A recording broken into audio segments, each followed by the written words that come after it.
Hello YouTube, this is Mike. All right, so today we are going to ask the question, what is the difference between borderline personality disorder and narcissistic personality disorder? What is borderline narcissist comorbidity? And why is it that so many partners and ex-partners of people with BPD, why is it that they, after the relationship, come to this conclusion that their partner was narcissistically manipulating them the whole time? Why is it that in the aftermath of a relationship with a borderline, people very often come to the conclusion that this person they were with was planning this out the whole time?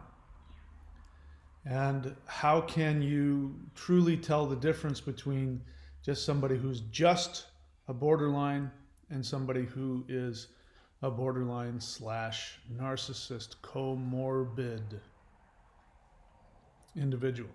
So these are some questions we're going to look at today. Before I do that, let me just explain to you what this channel is about. This channel is, and everybody listen very carefully before you send me any kind of messages, this channel is devoted to partners and ex-partners of people who suffer from BPD and or NPD. Excuse me. If you are somebody who is a borderline and you're in therapy and you are able to have loving, healthy relationships and you are in a great romantic relationship, this channel is not talking about you. So if I say something and that doesn't apply to you, don't send me a nasty message. I'm not talking about you. If you are in a relationship with a borderline and everything is fabulous and wonderful and it's the best relationship of your life, somebody recently just said that, then stop telling me to, get educated, because I'm stigmatizing people with BPD. I'm not. I'm not talking about you. I'm talking about people who have been in relationships with these people and it has been horrifically toxic for them. This is for people who have been with toxic borderlines, not the rest of you who want to tell me how wrong I am. So let me tell you who I am. Let me first tell you what I am not. I am not a mental health professional. I am not a psychiatrist. I'm not a psychologist. I am not a licensed or certified counselor of any kind. I do not work in the mental health field. I'm not somebody who went online and got their degree from some online degree mill or got my counseling certification online. Nor am I an expert who spends all their time writing papers. I am simply somebody who survived. I survived the most toxic, condensed, painful experience of my life, which was a relationship with somebody whom I believe is an undiagnosed, untreated borderline. And I learned how to completely heal from that pain. 100% heal from the pain of that relationship. Doesn't mean I still don't have issues surrounding what got me into that relationship. Those will be things I'll have to deal with for the rest of my life. But that's who I am. All right, just to let you know. And what I do on this channel is I provide, I believe, a very needed service, because when I was getting out of that relationship, or when I was being discarded in that borderline relationship, I was in so much pain. I went looking to find some place that I could go that would help me. Now, because of my past experience in 12-step groups, I knew that there was this place called Codependency Anonymous. So that helped me a lot. But most people have no idea. And unfortunately, the psychological community, and by that I don't mean life coaches. I don't mean people who have counseling certificates.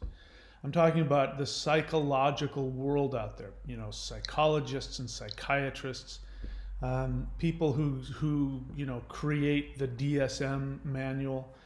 There is no place for people who suffer from the PTSD of having been in relationships with people who have cluster B personality disorders. So there's a whole population of people out there who've been severely damaged, who are walking around with serious neurosis, serious life-threatening neurosis about what has happened. They're in confusion, they're in pain, they are currently, they're continuously experiencing PTSD symptoms, narcissistic abuse, and they have no place to go. Or they don't. There are places to go. They just don't know. There's not enough knowledge, because I've talked about that before. Psychologists don't really know how to handle it. They don't really know what to do with it. There's plenty of places online. If you go on YouTube and click around, you type in BPD. There's no shortage of videos by psychologists, psychiatrists, and sufferers of BPD who talk about what it's like to live with that. But they all sort of skirt around the relationship issue. And sometimes it's very hard to understand if you've never been there and you read about it. You might read something or hear somebody, a short blurb about, yes, and people who suffer from borderline personality disorder can have very, difficult times in relationships. And that, if you haven't been there, you don't know what that means. That sounds like, oh, well, I've known a lot of people who've had difficulty. They're afraid of intimacy and all that. And so you come to the conclusion, like some people I've seen, some psychologists sit around and hypothesize about what it would be like if they were in a relationship with a borderline. This is how they would act. And I know, just by the way you talk, you've never been there, because you have no idea what it's like until you've been there. So this is what I try and give some validity to that experience without going into the victim mode and talking about the super empath destroying the narcissist nonsense. I talked to you about how I completely recovered from that relationship and how you can do the same. And so at some point I talk about the 4 things, and we'll talk about that in this video. But let's get back to the question.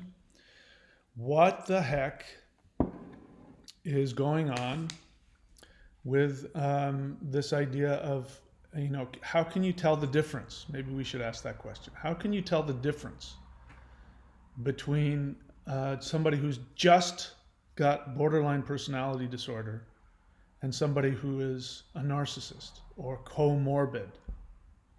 Well, in order to do that, we have to take a look at the most recent understandings of personality disorders in psychology. Now, I'm getting this information from one of my online, it's not one of mine, you can use it too.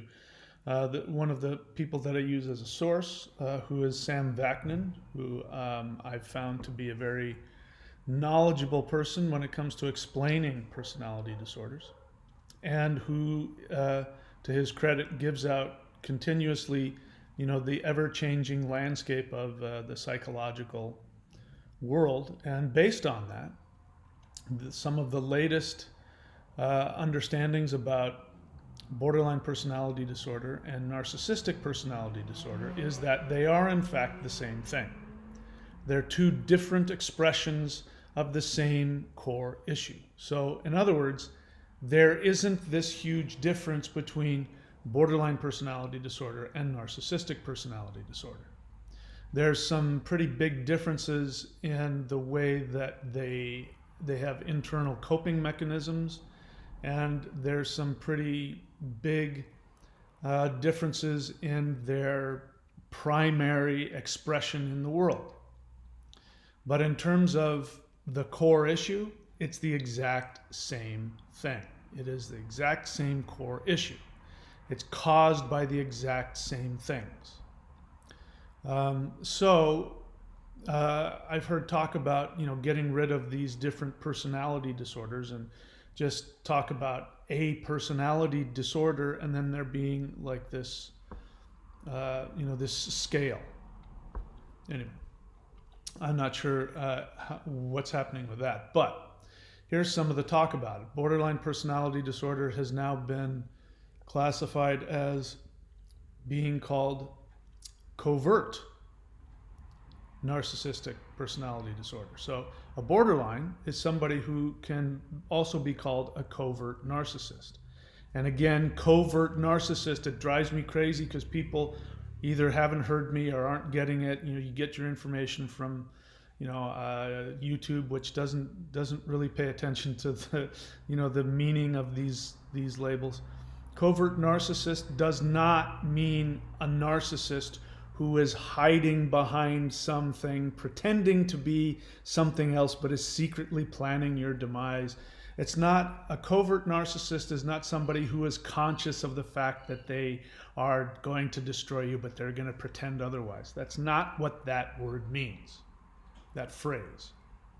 Covert narcissist means somebody who suffers from narcissistic personality disorder, and that flavor of personality disorder is unconscious, meaning they are not consciously aware of it.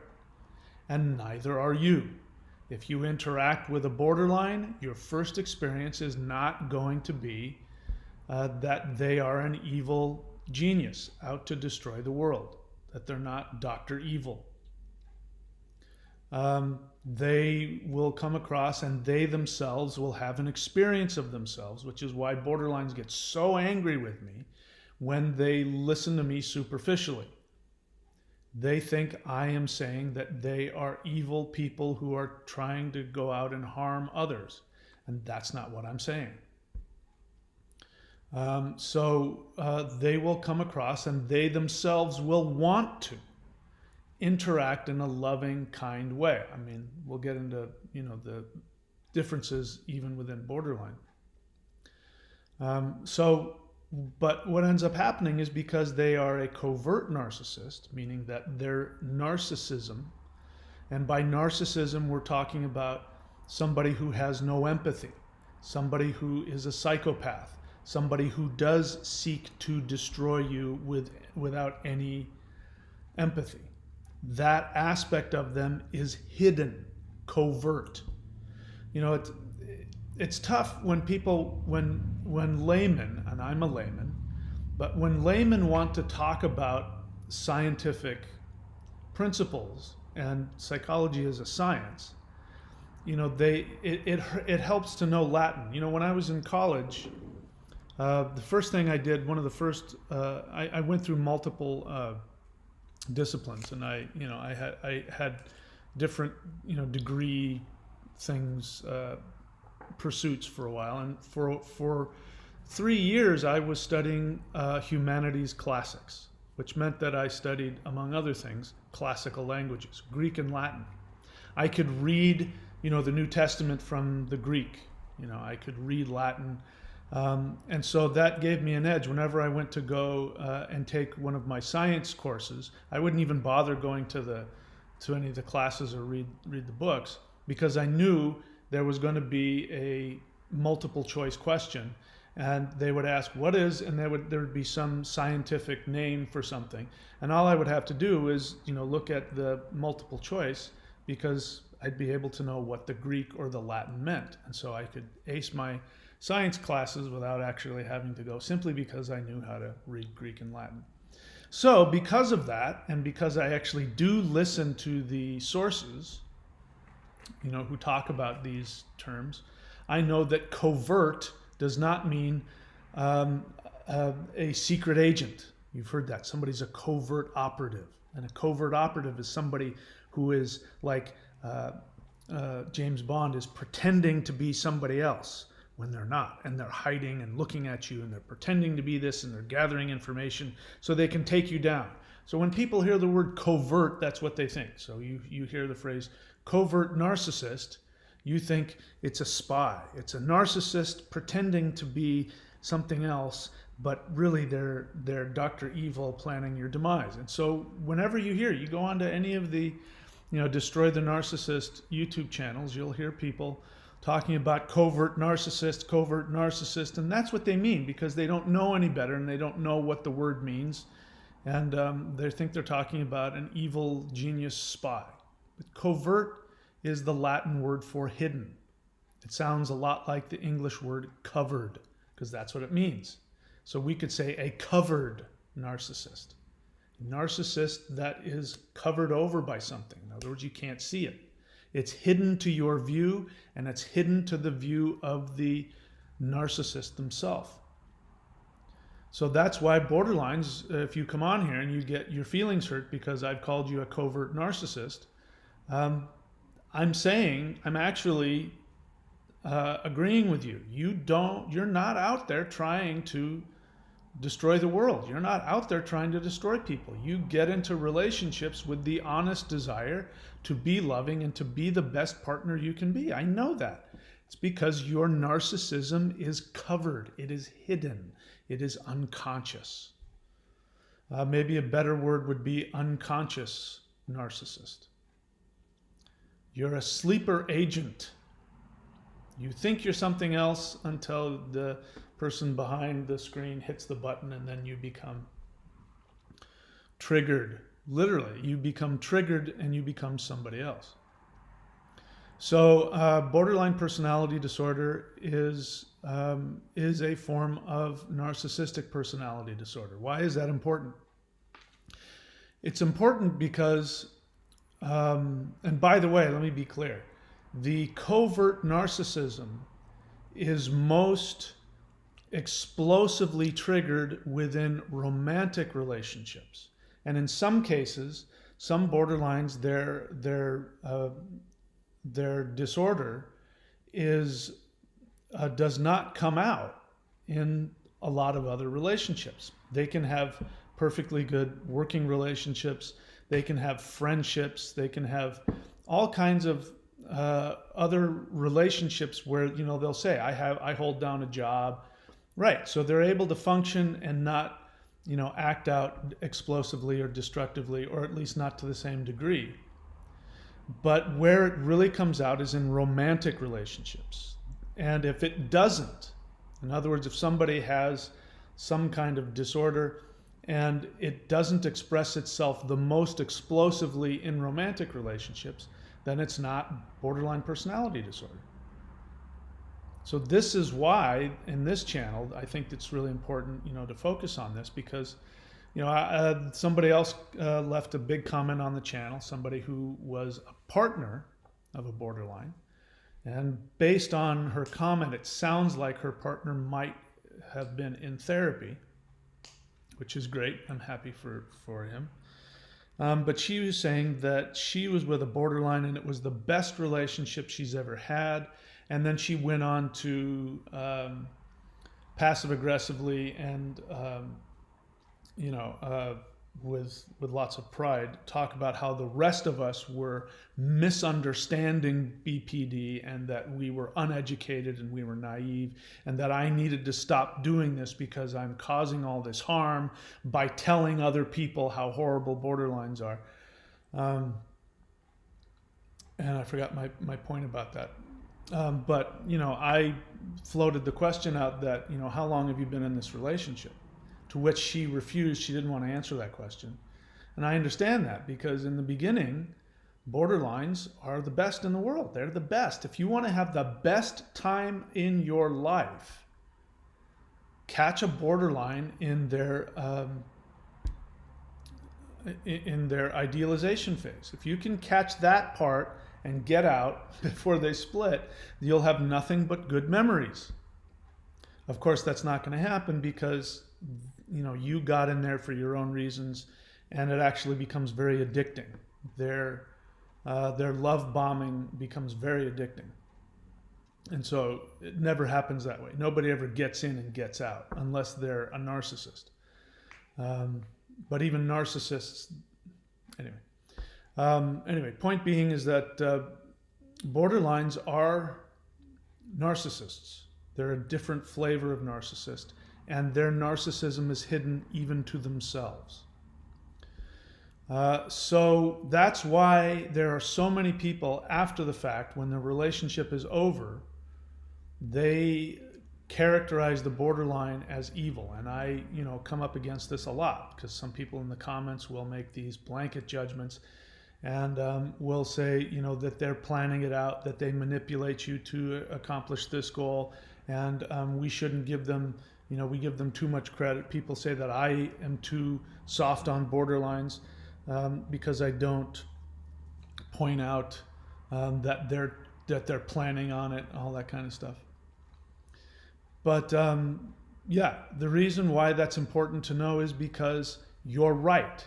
Your experience after the fact, your feeling that you were just abused by a narcissist, that you were just abused by somebody who was psychopathic, that is an accurate judgment. That is an accurate reality.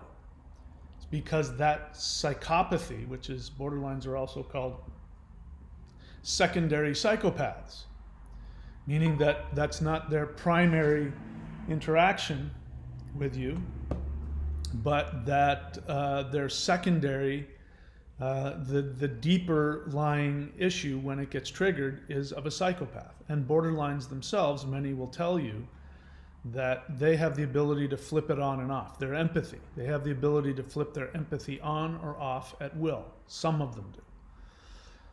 That's a sign of narcissism, of sociopathy, psychopathy. All right, so I'm going to get to a comment here, and this will get me deeper into this question.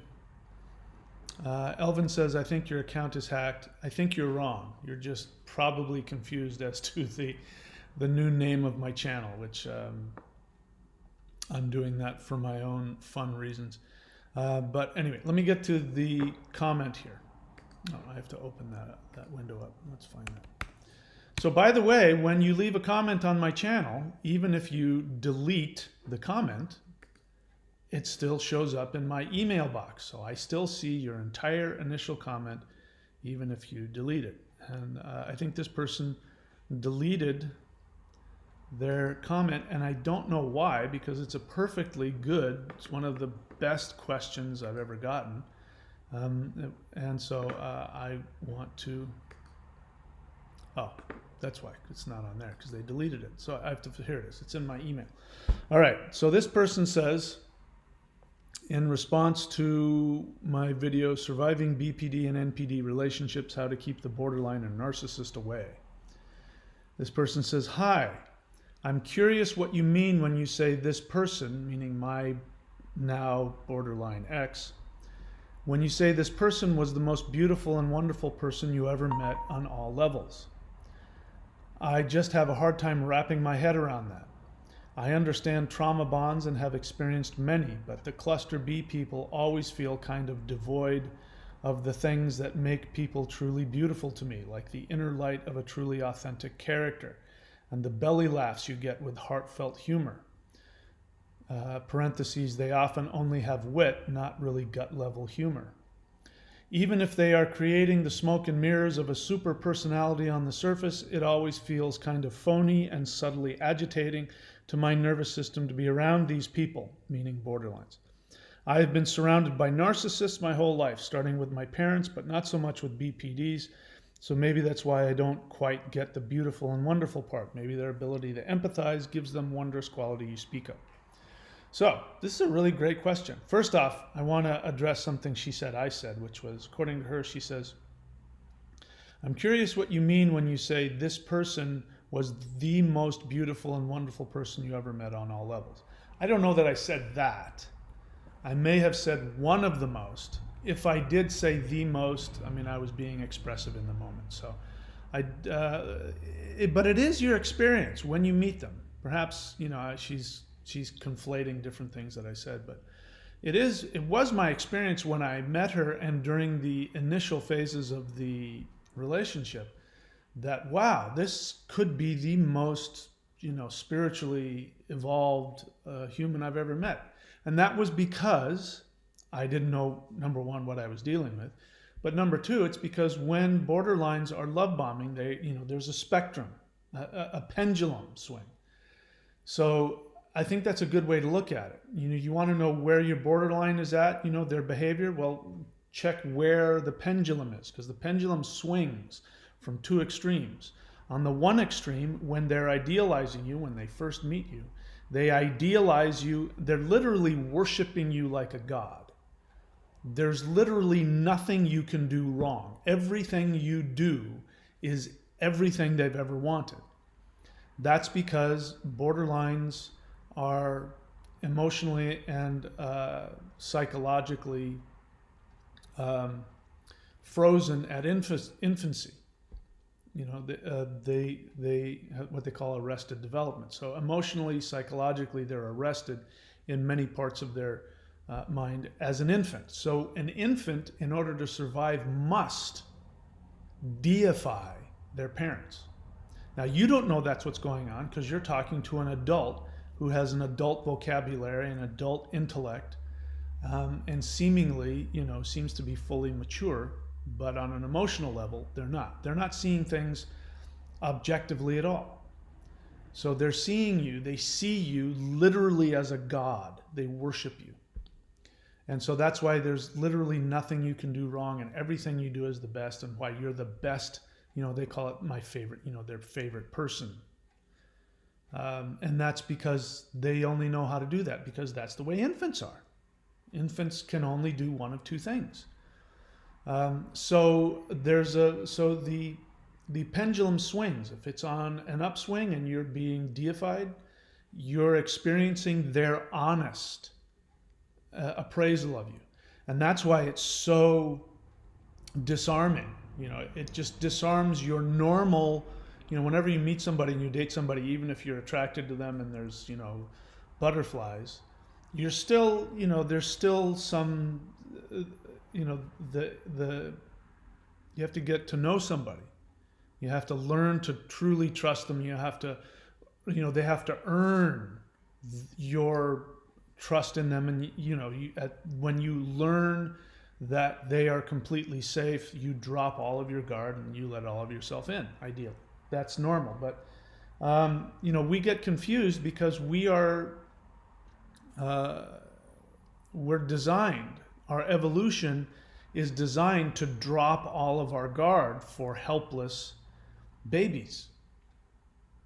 You do it with puppies and kittens all the time. You do it with babies, little kids.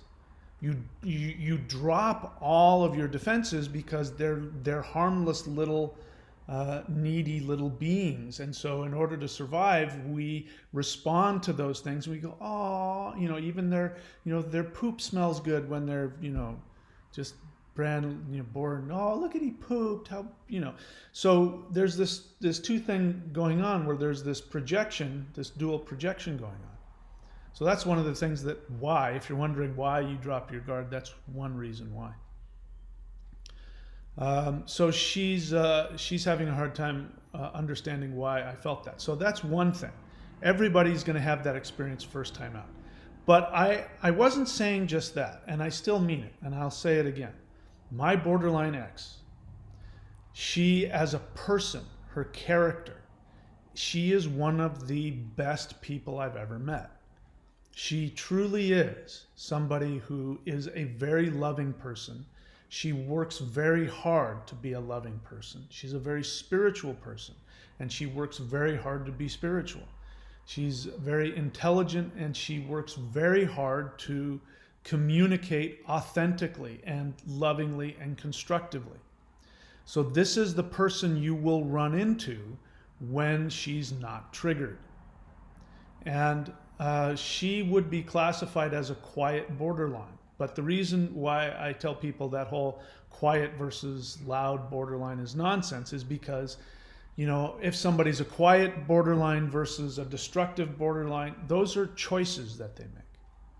Those are behavioral choices that they make early on. It's got nothing to do with it's not like there's different types of borderlines. You got one kind of borderline who can, just like every other human, everybody's the same way. You know, people are different.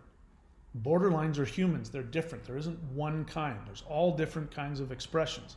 What stays the same is in romantic relationships, whatever kind of borderline you're with, whether they're conscious or unconscious, whether they are nice people or they're mean people, whether they are superficial or whether they're deep thinkers, regardless of all of those variations, those human variations, the core issue is in romantic relationships, they are explosively destructive when they encounter intimacy.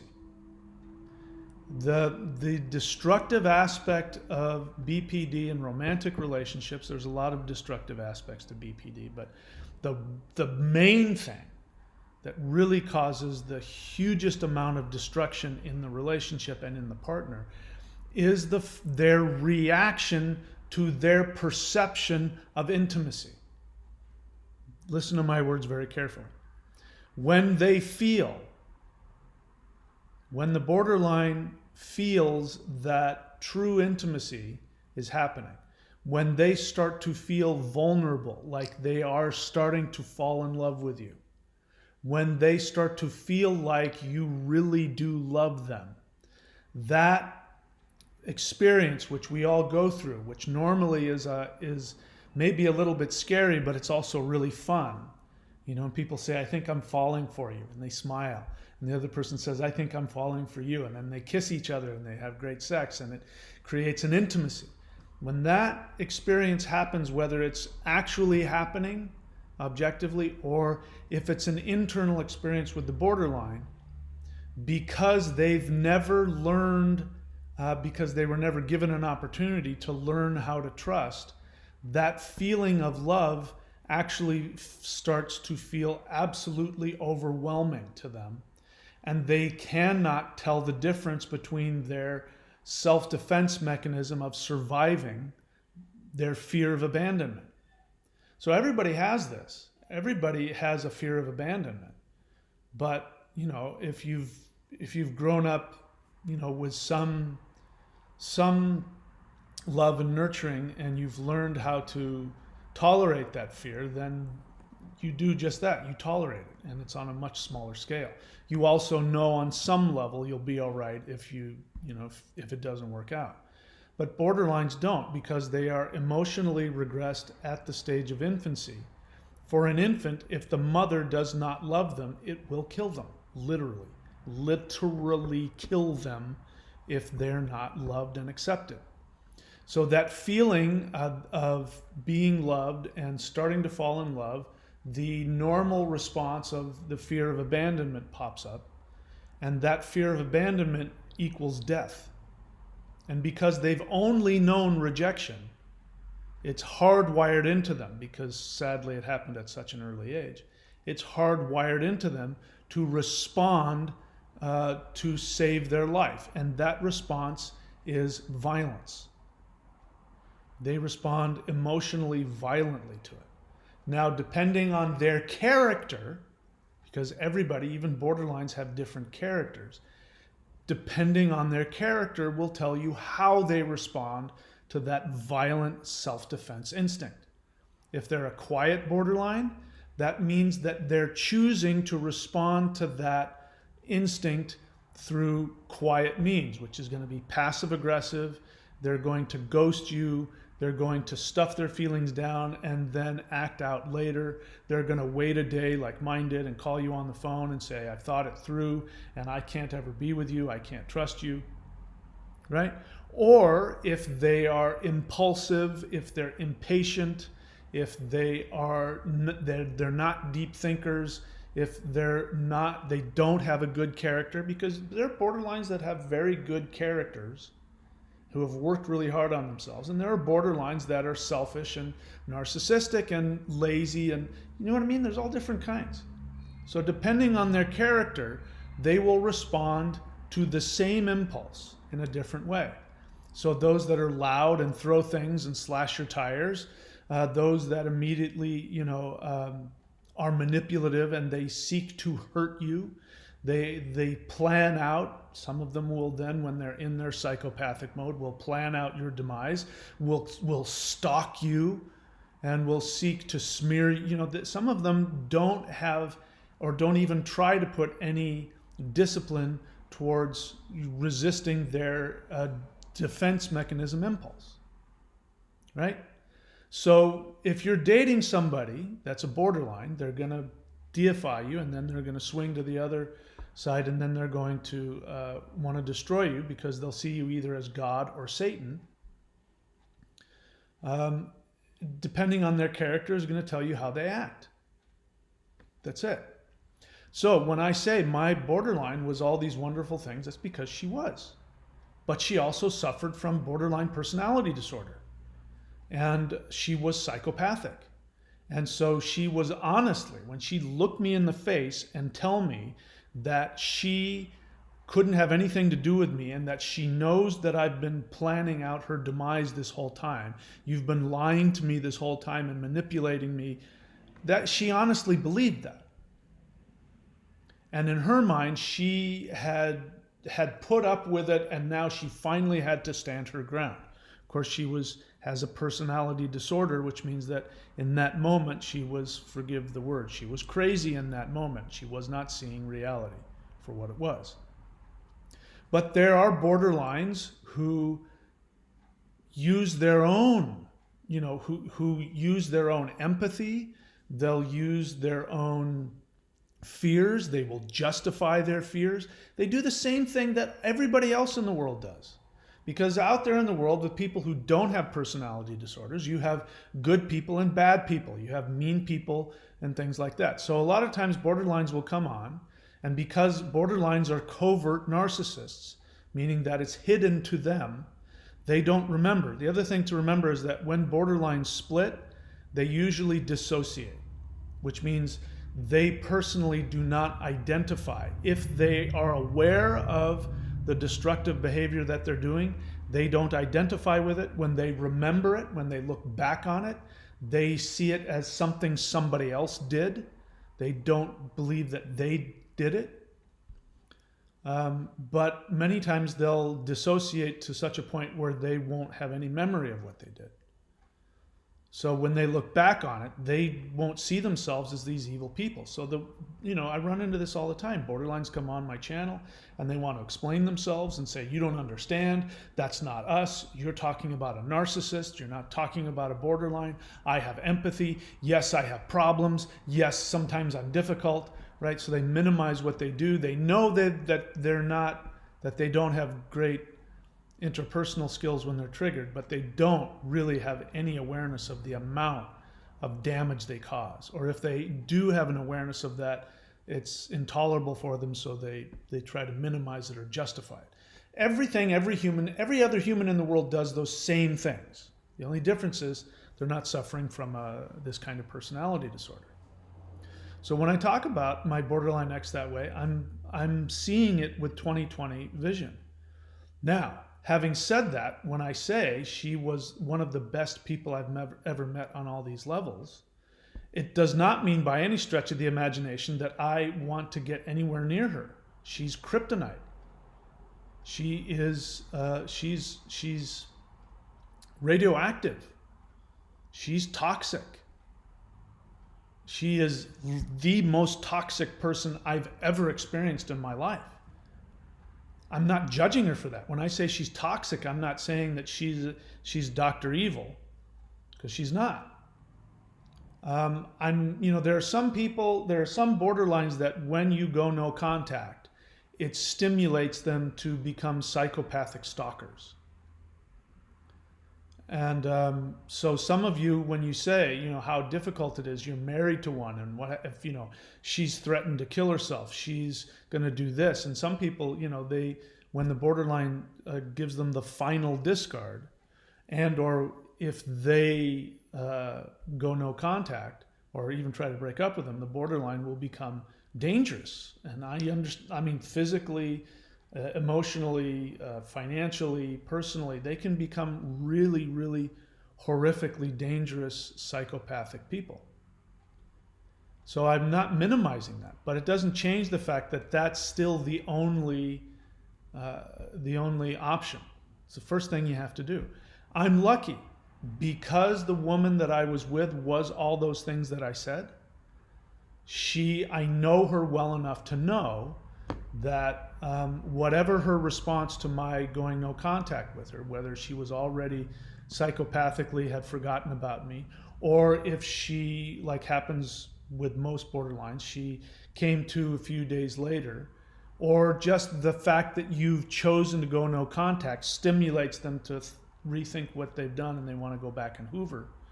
Whatever her response was, I don't know because I went no contact. I know for a fact that she would not seek me out to harm me. She would not stalk me or try and hurt me because that's her character. So if you have a borderline who doesn't have that kind of character, they're going to act based on their character. But the things that don't change with borderlines are they are on a pendulum. They deify you or they hate you. Those are the only two options that you have. If you are in an intimate romantic experience with them, that's the only option that you're going to have with them. So you're going to be on one side of that spectrum or the other. In the beginning, if, like mine, had worked very hard. In fact, the way she described herself when she was younger, in hindsight, I didn't know what BPD was then. She didn't see herself as a borderline. She may not have even known what borderline personality disorder was. But when she described herself when she was younger, in hindsight, I go, oh, she wasn't a quiet borderline then. In other words, she would get triggered and she'd act out and she'd be very destructive. And she said, I've thought long and hard and I've made a commitment, to never harm anybody or say anything. So when she split on me, when she gave me the final discard, she had stayed up all night writing down how to communicate the discard in her mind in this conscious way. So she did that. She sat there and she wasn't angry and she wasn't upset. And she said, I've been thinking about this. I wrote it down. And she basically discarded me and accused me, and said that I was unsafe and all these other, really hurtful, untrue things. And of course, I had a strong emotional reaction to that. And her response was, oh my God, you're so full on. I didn't even get upset. I wrote it out. And I said, you think because you sat and wrote this out that somehow that makes your behavior okay? You don't see how horrifically destructive you're being?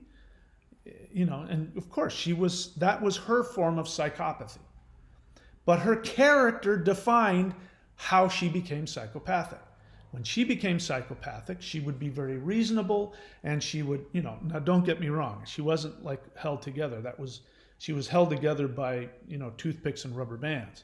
All I had to do was say one or two words and then she'd explode or run out of the room or freak out or something. So it wasn't like she was really had a hold of herself, but her character was such that she was going to do her best to try and communicate as lovingly and rationally as possible. To her credit, many of the times when she split on me, she wouldn't try and justify it. She wouldn't confabulate. She would say, I don't know what it is. I just feel so afraid. I can't do this with you. I can't be around you. I have to be away from you and not have any contact with you. I'm really scared. And she knew she didn't know what the hell was going on. See what I mean? Somebody who didn't have that discipline of character would have flipped out and, would have found ways to be hurtful and would have lied and would have justified and all that. So do you see what I'm saying here? So to answer this person's question, that's what I mean. She was one of the best people I ever met, but she happened to be an untreated borderline. And let me also just say, before you start trying to imagine, well, if I had that kind of borderline, I'd still be with them.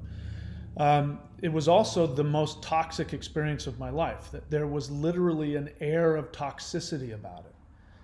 That I have to really reach back to remember, but I remember this feeling of being in hell. And there was this feeling that I was with, somebody who was horrifically evil under the surface. I couldn't escape that feeling. And I couldn't escape what was happening to me. I couldn't escape my seeming inability to not be pulled into this confusing, horrific, so, even though her character of a person was good, it doesn't change how horrifically destructive and toxic borderline personality disorder is when it's untreated. It's horrific to be around. So that's why you have quiet borderlines versus these other kind. It's about the character of the person. And so borderlines, when they first hear a lot of the things that I say, they don't realize that I make a distinction between the person and the mental illness. That I know that the mental illness is something that is almost, they're possessed by it. And some people are bad. Some borderlines are evil, and they happen to be evil borderlines. And some of them are really good, who happen to be possessed by this psychopath, this covert, hidden psychopath within them. And it becomes even worse because, for me, I wouldn't have been attracted to an undisciplined, childish, selfish borderline. I wouldn't have been attracted to that kind of person. I was attracted, besides the fact that, I was in regression in my codependence. Besides that fact, I got attracted to her for those reasons. But on a personal level, I was attracted to all the things that I mentioned: her discipline, her intelligence, her incredible intuitive ability, her emotional expressivity, her seeming awareness of her own emotional awareness, and her ability to get in and understand my emotional state of being. That came from, who she was as a person, not from her disease. So maybe that'll answer your question. So now let me get back to the title of the video again, because I feel like I've missed that. So what is the title here? The title is your partner a narcissist or a borderline? What is the borderline narcissist comorbidity? All right, so bear in mind that I am not a therapist. Let's be clear. The whole psychology science is constantly changing. It's constantly in a state of flux. So there's a lot of things that psychology is trying to figure out. So whatever definitions they have now, there's a good chance that will change in the future. Truth is psychology isn't a true science, because a true science objective is a science that goes off of objective. It goes off of objective criteria, data. You do experiments and you gain data, and from that data you make conclusions. You might have a hypothesis about something, but then you do some experimentation to prove or disprove. But psychology is a purely made-up science. The whole idea of the psyche, the ego, the id, the unconscious, the conscious. These are all arbitrary concoctions to try and explain things. It's not a true science. So the nature of it is it's always going to be changing, because we're dealing with things you can't grab. I mean, try and get the conscious mind and put it under a microscope. You can't. Try and get the when you do an autopsy on somebody, go in the brain and try and find the unconscious mind. You won't find it. Right? These are concepts that we use to help explain the unexplainable. All right. So first off, so let me answer the question: is your partner a narcissist or a borderline? If they are a borderline, they are by definition somebody who suffers from narcissistic personality disorder. They have different names for it that they're playing around with. Covert narcissist is one. Vulnerable narcissism is another one. And then there's the, which one is which. So the reason why borderlines can be comorbid with NPD, and why somebody will say, oh no, that person's just a borderline, as opposed to, oh no, that one is borderline comorbid NPD, is because of that thing I just said. There's no real definition of this thing. But I think the misconception that borderlines are different because they have the experience, listen to my words very carefully, they have the experience of having empathy, that somehow makes them not a narcissist. Because the assumption, which I'm saying is an illogical, unproven assumption, is that A narcissist is a narcissist because they do not have the experience of empathy.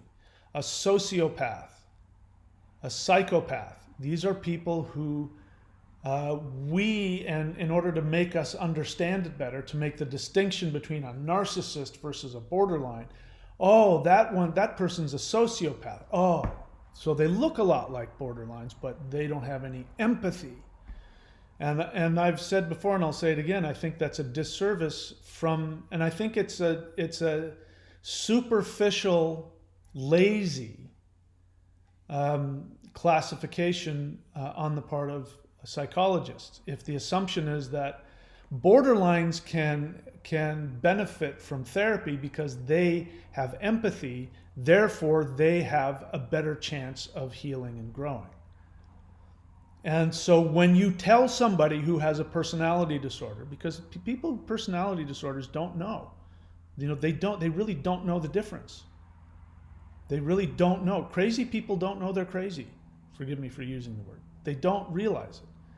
So when they know that something's wrong, but they don't know what it is, and when somebody who has a badge, psychologist, psychiatrist, mental health expert, when that person says to them, oh, you've been diagnosed as a sociopath, you don't have empathy, you suffer from narcissistic personality disorder, based on this criteria, you suffer from this, you don't have empathy. They will go, yeah, my experience is I don't understand a lot of emotions, and I don't understand that emotion, and I don't have that experience of having that emotion. And then they say, yeah, so you can't recover because you don't have empathy. And then that person will believe that, and that will give them a justification. They'll say, well, then what the hell do I have to lose?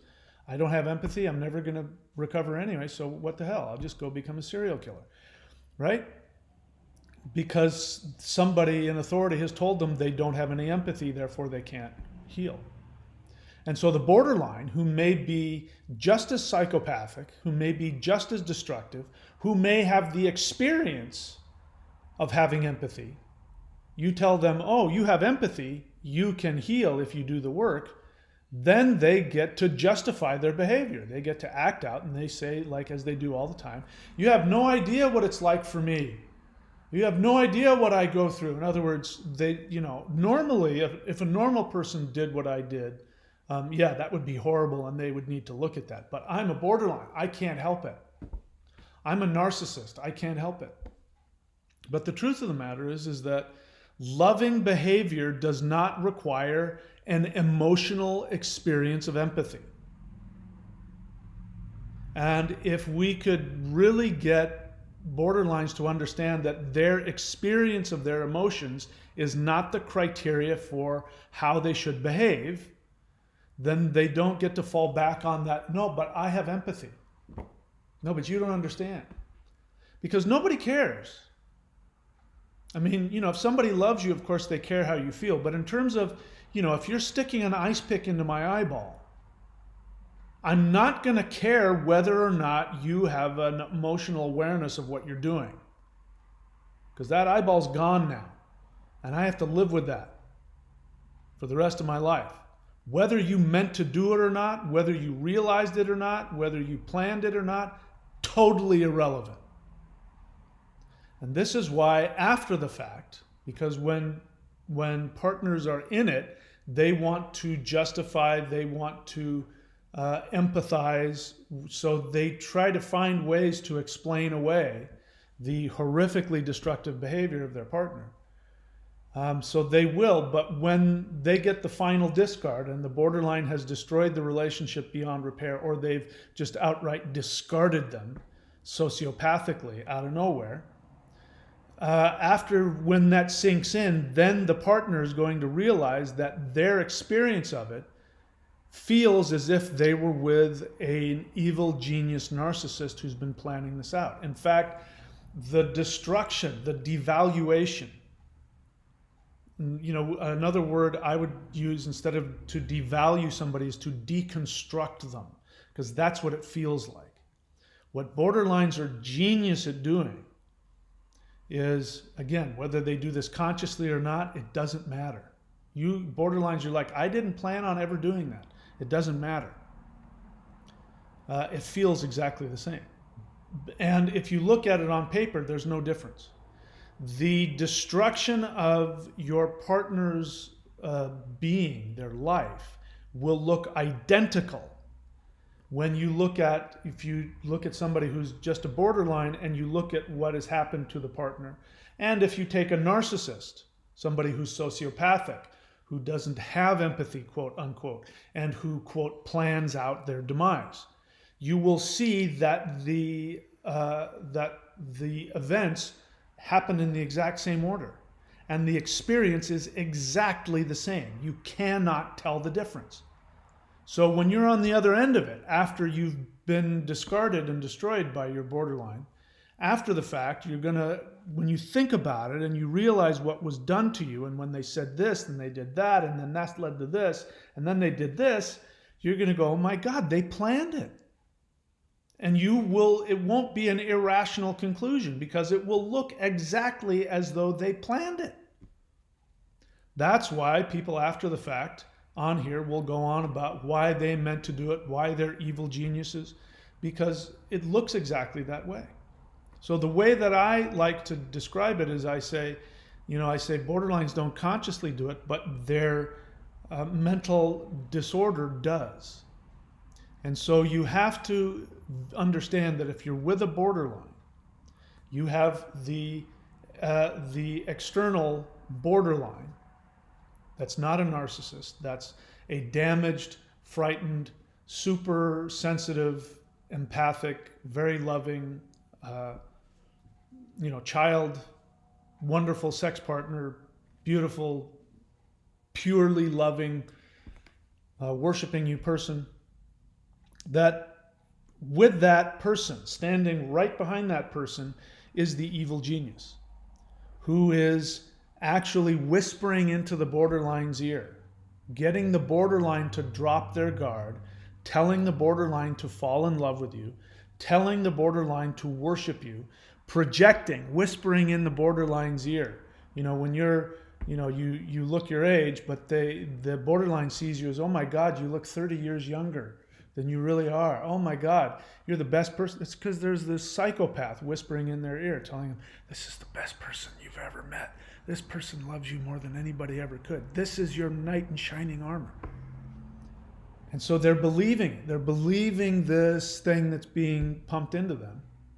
And then what ends up happening is that when the borderline starts to truly almost get the love that they want more than anything in the world, then that psychopath grabs them by the neck, takes them and throws them against the wall, and then jumps in front to protect them, and then says, I've been waiting for this. You told me this about yourself. You told me this about yourself. You told me you did this. And now I'm going to use all of these things to deconstruct you, to make you feel horrible, to, if I can, completely devalue and destroy you.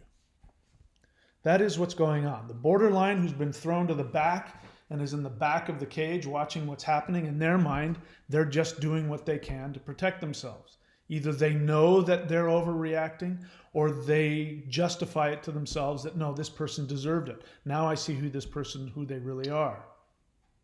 After the fact, when the relationship is over, if you've dated a borderline, you know this, because every single person that they've been with, save maybe one or two if you're lucky, maybe every one of them, they will talk about how horrible and manipulative and how narcissistic and how abusive. They will tell you these horrible stories of the people that they were with. That's their own justification to justify their feelings. Not necessarily what they did, but their feelings of why they did what they did. So if you don't understand that there is an inner psychopath, that you know you're dating a borderline, and you think, like the woman who left me this big long message, maybe she's going to be okay, maybe not. But she left me this big long message. She's been dating this borderline for 6 months. He's the best person. You don't know what you're talking about. They're actually really misunderstood, blah, blah, blah. Well, what she may not understand is that that person she's been with for 6 months, who is the most wonderful person that she's ever met, who's trying really hard and is misunderstood, that person is living inside of them is living this psychopath that will destroy anybody that gets close to them. And it just all depends on whether or not that particular borderline, has the feeling. When they have that feeling that they've lost the ability to protect themselves from falling in love and dying, because that's what it feels like. For a borderline to fall in love is the same as dying. Because to fall in love means they will be abandoned and horrifically abused, which means death. So you're really just biding your time. If they're loving you, it means that they feel safe. But the moment that they get to the place where they truly fall in love, where they lose all sense of boundaries and, what the rest of us do when we fall in love, and we go, I'm hopelessly head over heels. I love you, and I'm just, that's it. I can't help myself. Before they get to that point, the psychopath will jump in front of them, and then that's who you're going to be dealing with. And if you've been there and you've seen them shift on you, happens in a split second. You'll see sometimes their eyes will change. Sometimes the color of their eye changes. Sometimes the look, the whole facial structure changes. Literally another person has come up, and you are now looking in the eyes of someone you don't know, and you will see in their eyes that they don't know you. You will see no recognition in their eyes. It's because we're dealing with a form of dissociative identity disorder. Borderlines are as close as you can get to multiple personalities as there is. It's not one person, you're dealing with two. And the psychopath will always win.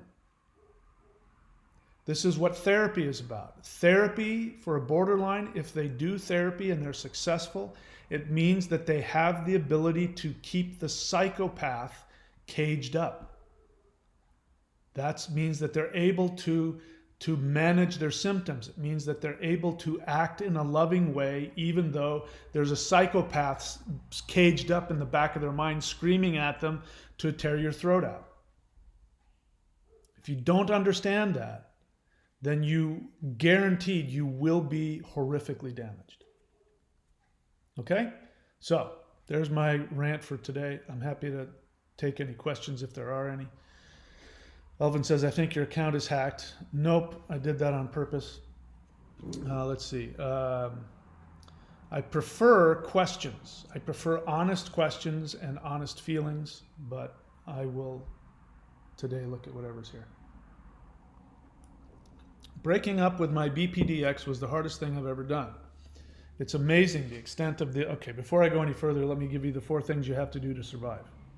So if you want what I have, if you've been where I've been and you've been damaged and infected by the borderline bug, which is exactly what it is, you have to treat it like an infection, then even though you're out of the relationship 6 months, a year, 5 years, you're still in pain, you still can't trust people, you still have PTSD, you still mourn over them, you know, all that stuff. If that's still going on, I know one method and one method only that will cure you of that relationship, which is the 4 things.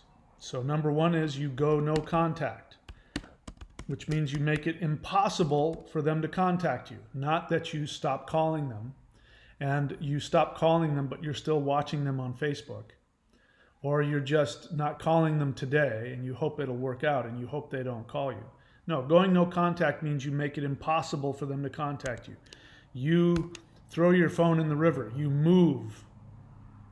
You do something so that they can't find you no matter how hard they try. If you don't do that, you haven't gone no contact. And there's a psychological reason for that as well, which I talked about. So the second thing is, of the 4 things, is you work all 12 steps of, I don't care which 12-step group I'm putting down here, Codependence Anonymous, coda.org. You work all 12 steps of CODA with a sponsor. You actually have to do it with another person. You can't just read it on the website and say, I've done those. Nope, that doesn't count. And then you have to sponsor somebody else, or at least become available to sponsor someone else. If you haven't done that, work all 12 steps with a sponsor and sponsor someone else, you have not done thing number 2.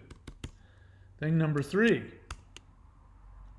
you get a therapist who understands borderline personality disorder. You can do number 3 at any point. You can do it at the beginning, you can do it after you get a sponsor, but at some point you're going to need a therapist. And then number 4 is you do some kind of daily meditation. I don't care what you do, whether that's swimming, yoga, Zen, Taoist, Buddhist, Christian, I don't care what kind of meditation you do. Those are the 4 things you do. In my experience, this is all I have is my experience. In my experience, these are the things that will heal you from the relationship. You will, if you are healed, you'll be able to look back at the relationship with 0 pain, with 0 regret, with 0 mourning, with 0 anger, with 0 resentment. And that's why I can say without, any pain, or I can look back and say she was one of the most amazing people I've ever met, that her character was of the highest caliber, and she was emotionally regressed at the age of an infant and suffered from very serious untreated borderline personality disorder, and is simultaneously one of the best human beings I've ever known, and also one of the most toxic, in fact, the most toxic person I've ever come across by far. That's what happens when you're healed. You can look at it objectively without any attachment one way or another. I wish her only the best. I hope she finds therapy.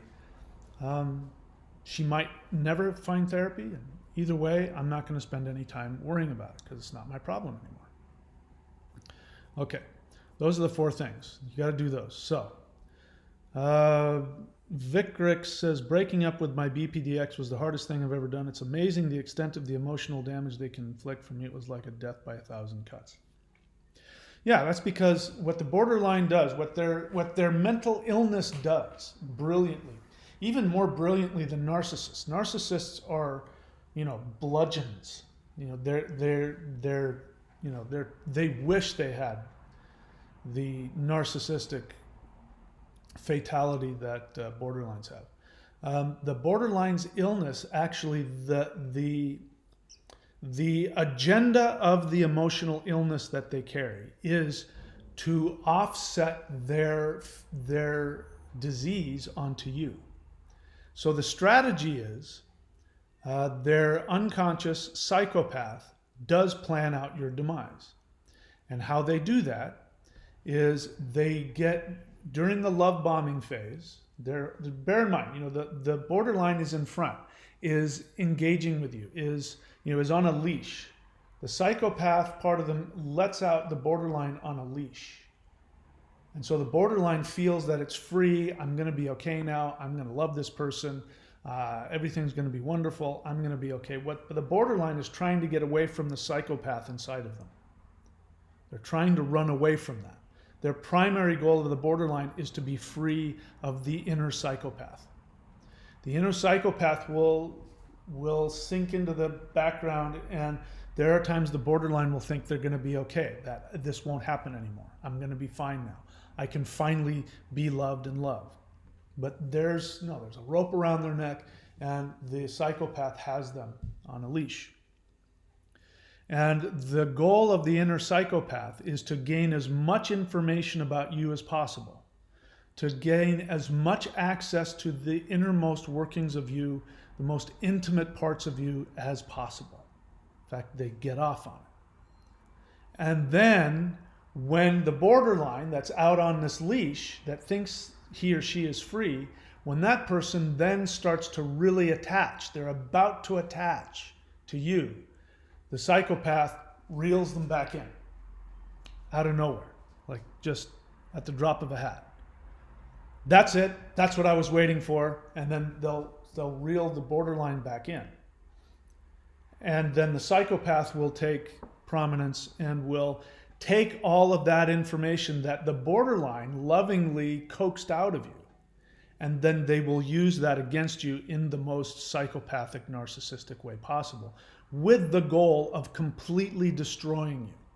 with the goal of making you feel exactly the way the borderline feels all the time at their deepest unconscious level. And the strategy is that the borderline's psychopath thinks that if I can just get this person to feel exactly like I do, then I will be free of it. That's why, as you said, it was the extent of the emotional damage they can inflict. For me, it was like death by 1,000 cuts. And as long as you're still in the relationship. So I always say that when it comes to borderlines, there will at some point come a final discard. So there's discards. You can be discarded. You can be destroyed, devalued, and then they're off and they're gone, but they come back. Maybe they come back in a day. Maybe they come back in a week. Maybe they come back a year later, but they come back. If they come back, it means that they haven't finished with you. It means that they haven't, that the psychopath within them has not gotten to the most vulnerable part of you. There's still some meat left on your bones. And through that time you've been away, you've done things to heal and to get your sense of self back. Now you're not healed, you're still infected, but you start to feel better. You start to feel more empowered. The borderline, I'm telling you, they can sense it from 1,000 miles away. They start to think of you. They only start to think of you when you start to feel better. Have you ever noticed that? After you've been discarded, you don't get a phone call from them until you start to go, you know what, I think I'm going to be okay. Ring, ring, ring. That's when they call you. Now, you're not free of them because what do? You do pick up the phone.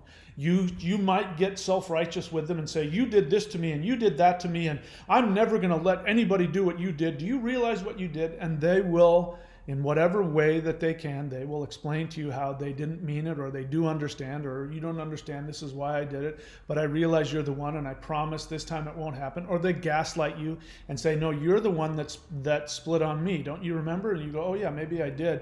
Whatever it is, whatever method they use to get you back, they'll get you back. And then they'll love bomb you for a while because the borderline is like a little kid. The little kid is looking up at the psychopath all the time because the psychopath is their internalized introjection of their narcissistic parent. They're looking up at the psychopath all the time going, can I play with this one? Can I have this one? And then the psychopath says, yeah, go, you can have that one. But there's still a rope around their neck and they're waiting to get reeled back in. If you don't understand that, then you are doomed to be destroyed by the narcissist, by the borderline. So that's why you had that experience. And for borderlines listening, very often what will happen is that when the psychopath takes over, you will dissociate, you will forget.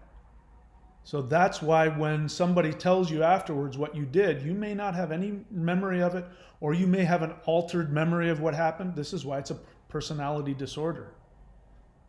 Because if you didn't have a personality disorder, you would remember what you did, and you would go, yeah, and I realized I overreacted, and you'd have the ability to change that behavior in the future. That would be the difference between neurosis and psychosis. Neurosis is, I'm still in objective reality, I just don't like it. Psychosis is, your reality is not the same as objective reality at certain points in your experience. So that's why after your partner, you're like, why are they so dramatic? Why did they say I did this? I didn't do that. Well, because you didn't do it. Your psychopath did. You don't remember. I forget the guy's name, a serial killer. When he was confronted by his girlfriend about, did you kill all those women? His response was, I didn't do that. He wasn't lying. He was saying that he dissociated and somebody else, or he dissociated and he watched another personality come out of him and do it. All right, what else? Ducky time. BPDs are amazing people, just like kids can be, simply pure, thoughtful, and caring. Making them fall in love with you is the tragedy. Making them, well, you can't make anybody do anything. I've never known a borderline who didn't jump head first, like little kids, into intimacy. The borderline is not the person who says, I don't know, maybe we shouldn't go and sleep on the first date. Maybe we shouldn't go on a trip to the Bahamas. We just met yesterday. Borderline is not the person who says that. They talk like that when they're devaluing you.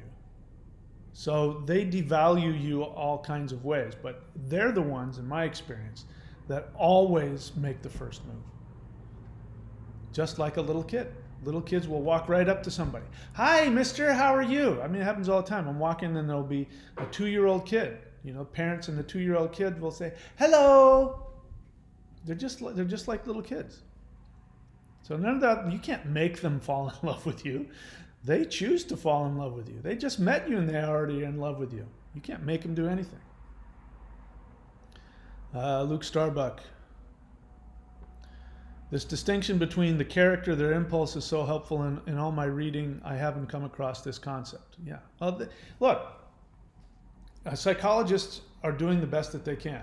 The psychologists whom I really look upon as sources of information are the scientists, the people that are looking at data, the people who aren't attached to the outcome. Those are the people that I listen to. But there's no shortage. Look, listen, just because somebody has a degree does not mean, number one, that they know what they're talking about. It doesn't mean that they are smart and intuitive. And it doesn't mean that they don't have an agenda. And there's no shortage of incredibly toxic, mentally ill psychologists out there. There's no shortage of counselors who talk a good game. They can talk about these concepts, and they make for, they become great YouTube channel owners because they can talk a really good game. But try having any kind of interaction with them when nobody's looking, and you'll find out how psychopathic and destructive they can be. Not all of them, but I'm just saying, just because somebody's a psychiatrist doesn't mean anything. Just because they're a therapist or a life coach doesn't mean anything. For me, there are people that I get information from. I don't look to them to teach me how to live my life, because my life is about being happy. I want to be happy. I want to be healthy, and I want to have healthy relationships. I want to be loving and kind to other people. I want, all of that. That is something that can only be done through experience. So when I say things like in my experience, or when I say, do the 4 things, I'm talking from, these are the things that actually work to make my life better. It doesn't mean that psychology even comes close to understanding it. Psychologists still don't know what alcoholism is. They still don't know what to do with that. You want to learn how to recover from alcoholism? You talk to somebody who's recovered from alcoholism and you ask them, what did you do? And they're going to tell you things that psychologists will either have no opinion on or have a positive, or some of them will say, oh, that doesn't work. I've run into the same thing with codependence, because codependence is not, it's not in the DSM. It's not a mental illness. It is not a disorder. It's, depending on who you talk to, you're going to get a different definition of what it is. But if you want to learn how to recover from codependence, like have a happy life, be happy within yourself, have good relationships, have a prosperous life, have a healthy physical body. If you want to learn from somebody, how to do that, you got to find somebody who's actually done it. So experience goes, in my book, if I want to learn from somebody, if I want to have somebody be my coach, I'm going to look for the person who has what I want. If I want to get information, the scientific information, then I'm going to seek out the Sam Vaknins, who are going to have really good information because they're into the science. They have a personal experience with the disorder, so they're going to be able to explain it. I'm not going to go to Sam Vaknin to learn how to have a good relationship. See what I mean? So, people can think whatever they want. There's the change in my name on the channel is there because there is a troll out there who is, based on what I've seen, is a severely untreated narcissist because their behavior is incredibly destructive towards me. Destructive, psychopathic, just no sense of reality. So I would never I wouldn't go to somebody like that to try and learn how to live my life. But that person might have some great information. So if you're on this other end, this is how you use all these different venues on YouTube. Find the people that have the information that helps you understand it. Find the people that have the personal experience that they have the life that you want, and ask them how they did it. So yeah, I hear what you're saying. This distinction between their character and their impulse. There's experience that I have based on my own recovery that a lot of psychologists don't have, simply because they don't have my life experience. They don't have the same issues that I have to work with on a daily basis. They're psychologists. It means they went to school and they learned some books and they learned some this and they read that. They may or may not have experience in recovery themselves. And there's psychologists out there who are absolute, utter nutcases, who are extremely destructive, and whose lives I wouldn't want anything that they have, but they might have some great information. They might even be able to help others. But just because you can tell other people what to do doesn't mean that you yourself do it or even understand it. Let's see what else. Get Bant says, hey, my partner of 14 years just discarded me. She found someone else already. No emotion. She's fine. It's crazy to see. She mirrored me the whole 14 years. She mirrored you the whole 14 years. I'm not sure what that means. But she obviously projected onto you, and you projected onto her. And that's important to know. I look back at my love affair with my borderline ex, even though I say all these wonderful things about her. When I look back in hindsight, there was no love, because love is a shared experience within reality. It's where two people's projections come together and then they modify that dual projection to actually, reflect reality. But sometimes the projections never get altered. And so one person is projecting onto somebody else. Literally, that person is a blank screen, and they're projecting the person that they fantasize about being with, which is usually their fantasy image of themselves. They sexualize it and then fantasize. It's a fully narcissistic experience. And the other person is doing the exact same thing. This happens in every relationship, and it usually takes between 6 and 9 months for the dual projection to fade, which is why around 6 to 9 months people either break up or they have these fights, and then they figure it out and they compromise, and then they get married, because they've gotten rid of the projection, and now they're learning to love the other person for who they are. With the borderline, that never happens. It never gets to that stage. The borderline, you are always in a dual, you have a dual projection going on, and that never ends. It doesn't matter if you've been with the borderline 20 years. So the borderline they're able to switch their projection off immediately, because that's all it is. And that's the sad part. All of the love that you've experienced, whatever honest love there might have been on the end of the borderline, we don't know, because we're not in their skin, so we don't know what was real and what was projection. But the projection will always win out, and they will respond based on their projection, not on who you are. That's the difference between true love and superficial love. Superficial love is all about projection. And somebody who doesn't have a personality disorder, when their projection falls apart, they have the object constancy. In other words, they can experience that, oh my God, I'm so disappointed. This person isn't anywhere near who I thought they were. But they have the object constancy to go, but this person is real. Their feelings are real. My love for them is real. And now I have to assess Do I want to continue to act lovingly? And in fact, they'll go, I'll continue to act lovingly towards this person until I figure out what I want to do. Borderlines don't do that. The moment that the projection fails, they feel disappointed. In fact, you hear this a lot. Borderlines will say, when someone disappoints me. And I can tell that they're repeating what they've heard from a therapist. Because a therapist will say, well, you feel disappointed. And they'll go, yes. And they'll go, oh, well, when you're disappointed, X happens and this happens. And the borderline then turns that into some kind of reality, that people actually have the ability to disappoint them. But the only thing that's happened is that the person has been the same all along. They're disappointed in themselves because they had a projection onto you, and they've come to realize you're not who they thought they were.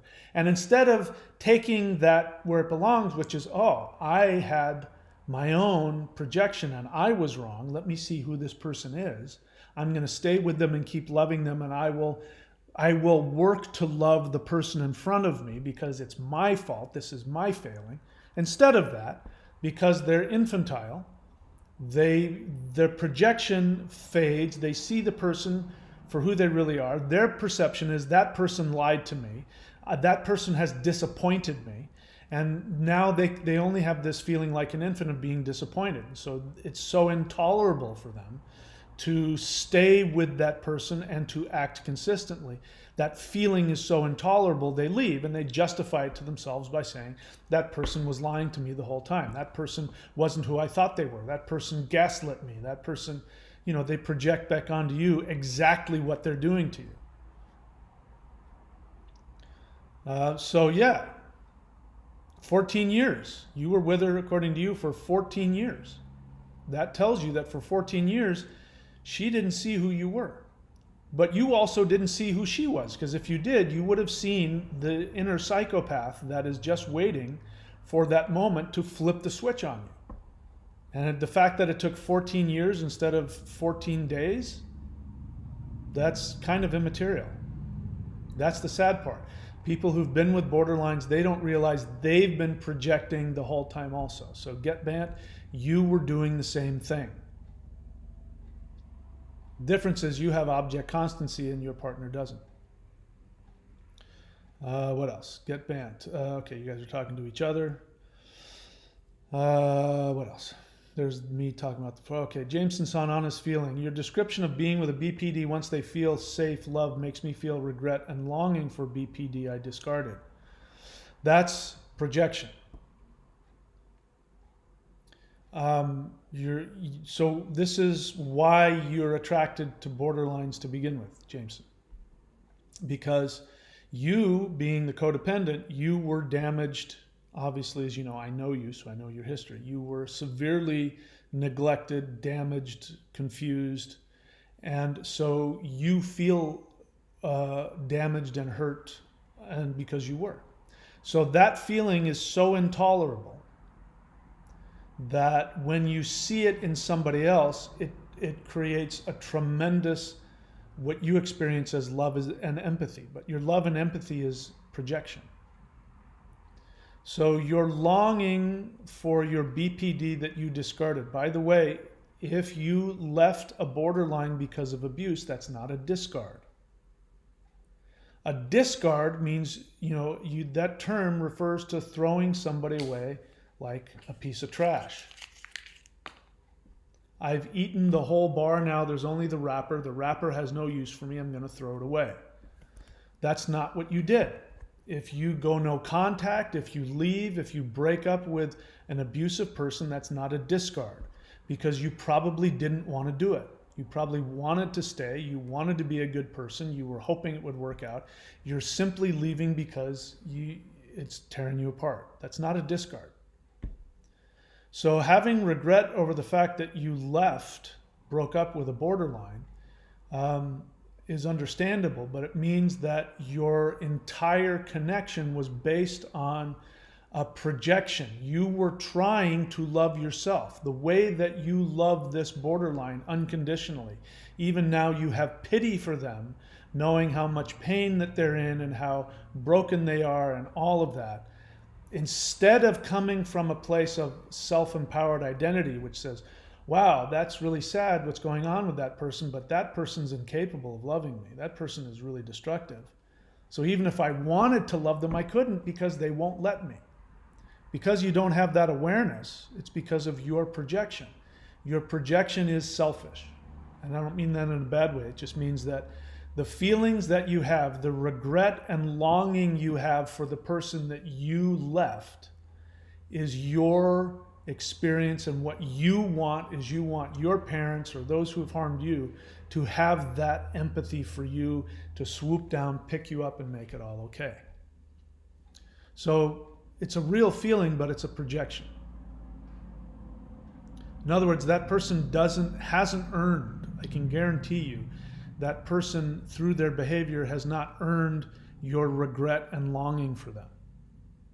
It's not like you're longing for them thinking about, wow, that person was always there for me, and that person supported me and loved me, and that person, even when I was abusive to them, had object constancy and treated me like a... That's not what you're thinking. You're thinking, oh, how sad for them, they're in a lot of pain. I added to that pain because I was a bad person and I left them. There's nothing objectively loving about that. That's all narcissistic, your own codependence. In other words, instead of beating yourself up for being a narcissistic codependent, focus on, because all codependence is a form of narcissism as well. Instead of focusing on that, focus on what's really going on, which is that what you want, the feeling that you have for them, take that feeling of regret and longing that you have for them and bring it back to yourself. And understand that that's what you want for yourself. You want somebody to love you unconditionally, to take care of you, to swoop down and nurture you, to pick you up in your pain, to heal the damage, to heal the wound. And then there's also the confusion, because as a kid, you were taught that abuse, abandonment, neglect, confusion was love. So you want that love again, because to you that means love. So the longing is also comorbid with that. You want to chase after that kind of relationship because in your mind that's what love means. And so none of those things, both of those things aren't true. That person doesn't deserve your love and maybe your pity, but doesn't deserve your love because they haven't earned it. And the love that you think you feel is actually a longing to find the closest thing you can to love, which wasn't love at all. And that's very sad. To be left alone with the realization that I don't know what love is. That's a very sad and lonely place to be. So, of course, people want to escape that. So, do the 4 things, Jameson. I know that you already are. Keep doing them. Tosin Sama question. I spend a lot of energy explaining to her how the communication is lacking, and I also sometimes ruminate on how superficial our conflict resolution is and how that basically leaves me feeling pimped, meaning her telling me she truly cares, but I end up explaining her what conflict resolution. So here's your problem, Tosin Sama. You don't understand you're with somebody that has a mental illness. This is the delusion. The delusion, I mean, I've been very clear again. My borderline ex, and I'm one of the most wonderful, strong, beautiful people I've ever met. But she has a mental illness. So all of that, I'm aware that if I were to sit down and talk with her, because I know we did this many times, she actually was different than yours. She actually had really good conflict resolution skills. She was brilliant at it. But it didn't last. There was no object constancy. She would go to sleep and wake up the next day and she'd be a different person, or she'd completely have forgotten about it. It meant nothing. It didn't stick. It didn't hold. She tried. One time she said, we need to record this. And she had us record on my laptop. I wish I had kept the videos. I couldn't show them to you anyway because I don't want to reveal her identity. But she then was telling herself on video, Mike says this and Mike says that, and this makes me feel like this, and I want you to remember it. I didn't really understand what she was doing, but now I do. She knew that she was going to fall asleep and wake up the next day, and she might come up with a whole different story about who I am and what our relationship is. And she wanted to have object constancy. She wanted to have what the rest of us take for granted. So, Tosin, you take this for granted. You wake up tomorrow and you're going to have the same narrative and history of who you are and who the relationship is. You're going to remember what you said and what she said. And you expect that she is going to remember that. She has a mental illness. She's not going to remember possibly any of it. In fact, she might remember it the opposite way. She might tell you, you never said that. You actually said you hated my guts and you wanted to, fry up my liver and eat it for dinner. And you're like, when did I say that? Remember when we were watching that cooking show? She's not in the same reality as you are. So you're wasting your time. You're right. You spend a lot of energy explaining. It's a waste of energy. And when you're trying to explain to a borderline, yesterday when we had this discussion and you said this, they don't know what you're talking about. At best, they're going to nod their head because they don't know, and they know that they're supposed to know. So they're going to nod their head and try and figure out what to say next. Or they're going to have a different memory of it, and they're going to say, that's not what happened. And your experience is, oh my God, why are you so bad at communicating? They're not bad at communicating. They have a different history. They're communicating to you the history that either they've remembered. The other thing that borderlines do is they confabulate, which means they don't lie. It means that because they don't remember or because they have a different emotional experience, because again, their emotions are not always in line with objective reality. So what happens is their emotions will take over. They won't remember because they dissociate. They won't remember what actually did happen. And then what they do is they recreate a fable. They confabulate. They create a history that didn't exist that corresponds with their present feeling. So if their present feeling, even if it's irrational, is that you're trying to destroy them, they will create a history that will match their feelings, and then it becomes the truth. Because they don't have object constancy, they don't have a memory, they don't have a past. They're this new being that's arisen today. Imagine waking up every day. There's movies about this. Imagine waking up every day not knowing who you are, and then you find your driver's license and you find this and you find out, oh, I'm a secret agent. No, I just escaped from prison. But you don't have any memory of it. You don't identify with any of it. And then somebody comes along and says, what's your name? And you go, John Smith. Where did you grow up? Toledo, Ohio. Oh, really? Do you remember down in downtown Toledo, there's that one restaurant? Oh, yeah, I totally remember that restaurant. They're making it up as they go. And here you are trying to have a conversation. Here you are trying to have good communication with somebody who's waking up every day in, what was that movie? Groundhog Day. It's Groundhog Day for them every day. They're waking up. If you haven't seen that movie, go watch that movie. That's what it's like for borderlines. So, it's a waste of time. This is what I'm trying to get you. It's a waste of time. It's a waste of time to try and fix the relationship, to try and figure it out, to ruminate on what you could have done differently. It doesn't matter what you do. One very understandable question somebody asked me was, can you tell me what I can do so that I don't trigger the borderline? Can you give me some triggers so I know in the future what not to do? And I said, there's nothing to do. It's impossible. If you figure out what the rules are today, because today there will be rules. You need to talk to them this way. You need to say this to them. You need to do that with them. Tomorrow the rules will be different. It's a waste of time. If they don't get help, if they don't get therapy, by the way, you can't be with them long enough. In order for them to, borderlines, if you're listening, based on what I've heard, DBT therapy works really well, and it can take years, 10 years or more, before you have the ability to manage your symptoms. So if you're the codependent, you say, oh yeah, I'm going to wait 15 years. Let's get her into therapy, and then I'll stay with her and I'll hang on for 15 years. It won't work. Because during those 15 years, you're their drug. You're still going to be stimulating them to act out, to split on you. And every time that they act out on split on you, that's an aspect of their therapy they're not working on.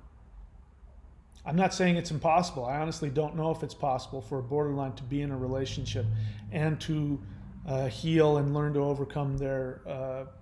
I honestly don't know. But I can tell you that more often than not, it won't work. They're going to resent you because you're the reason they got into it. Anyways, the point is, the best thing you can do for them is to go no contact. So, Tosin Sama, do the 4 things. Do the 4 things, and I will... And if you turn your questions about what you can do to heal as opposed to what they do, I'll be able to help you. So you haven't asked me your question yet. You've told me all this. You say, I end up explaining what conflict resolution should look like. Is this textbook codependency?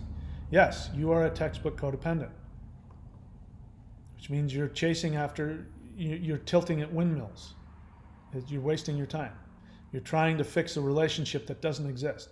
The relationship that you think exists, every time you sit down with her and you once again try and have that conversation with, we talked about this yesterday, when are you finally going to figure it out?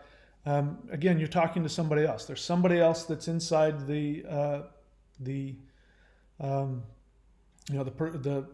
body, and they don't know who you are, or who you're talking about, and they know they're supposed to remember who they are, so they're going to do their best to try and figure it out. But that gets old for them too. They have an awareness that all that happens is I sit down and you tell me how I fucked up. I know I fucked up, I just don't know how, and I'm doing my best and I don't know how to fix it. Why can't you just be okay? Yeah, I stuck an ice pick in your eyeball yesterday, but that was yesterday. I don't feel like that now. Why are you beating me up for something that I don't even identify doing? Leave me alone. Those feelings are real too. And if you understand, you're with somebody who's in another different universe. It's not possible. You can't have a relationship with somebody who's not even in the same reality as you. So stop wasting your time. Do the 4 things. Rick Lander says, I'm no contact and I struggle 100 times a day with not checking up on them. It feels like if I can just see some sign of them thinking positively about me, I can alleviate the constant trauma and move on. Yes, this is called codependent. I'm giving you my own word here. Codependent addiction. So listen, codependents are not drug addicts. They're not alcoholics. But there's the same dynamic, the same cascade of feel-good chemicals that come out of the brain is the same as being addicted to gambling, to sex, to video games. It's the same thing. There's a cascade of chemicals that go through your brain, and that's what's talking to you right now. Your addiction is saying, if I can just see that they're thinking positively about me, it'll all be okay. And you don't understand what you're dealing with. They've never seen you for who you are. Every experience they've had from you is pure projection.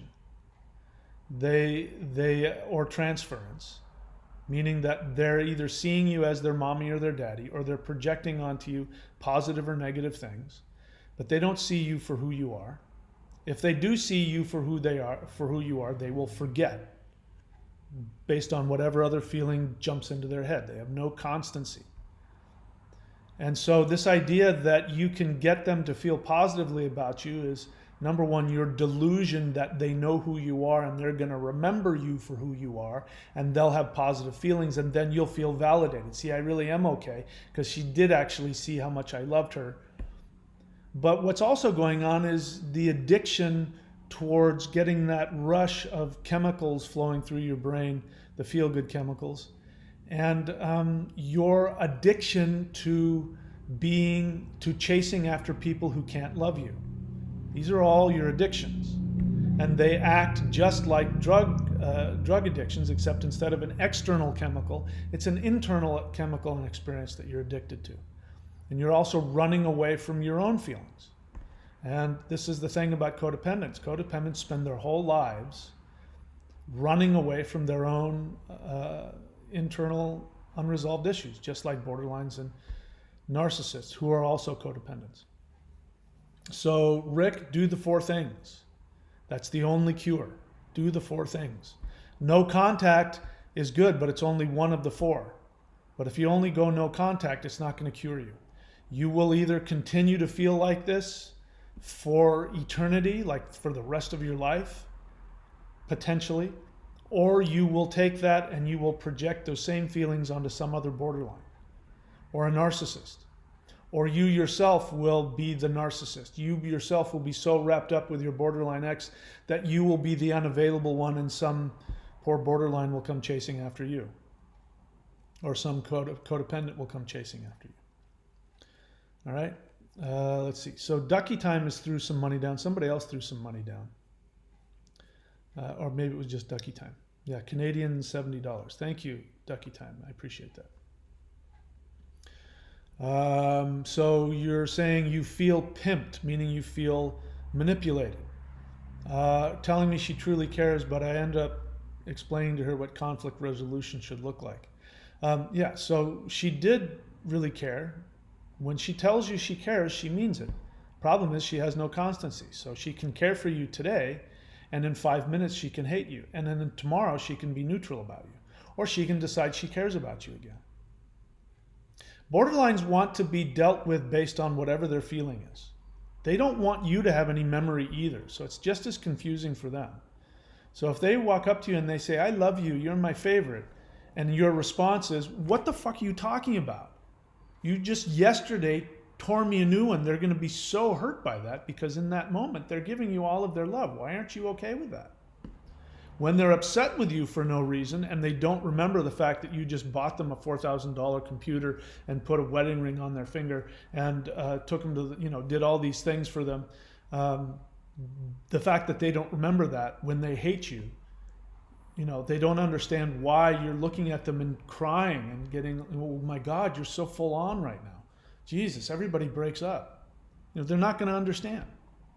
It's a waste of time.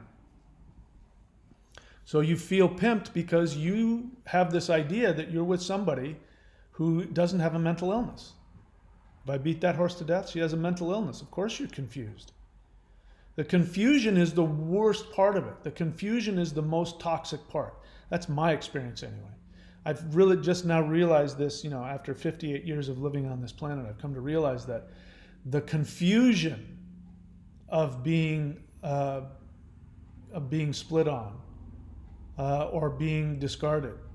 The confusion when it happens by a narcissist or a borderline, that confusion is the most toxic thing. That's the thing that creates the cognitive dissonance. That's the thing that makes you start to lose your grip on reality, which is, by the way, how borderlines and narcissists are created.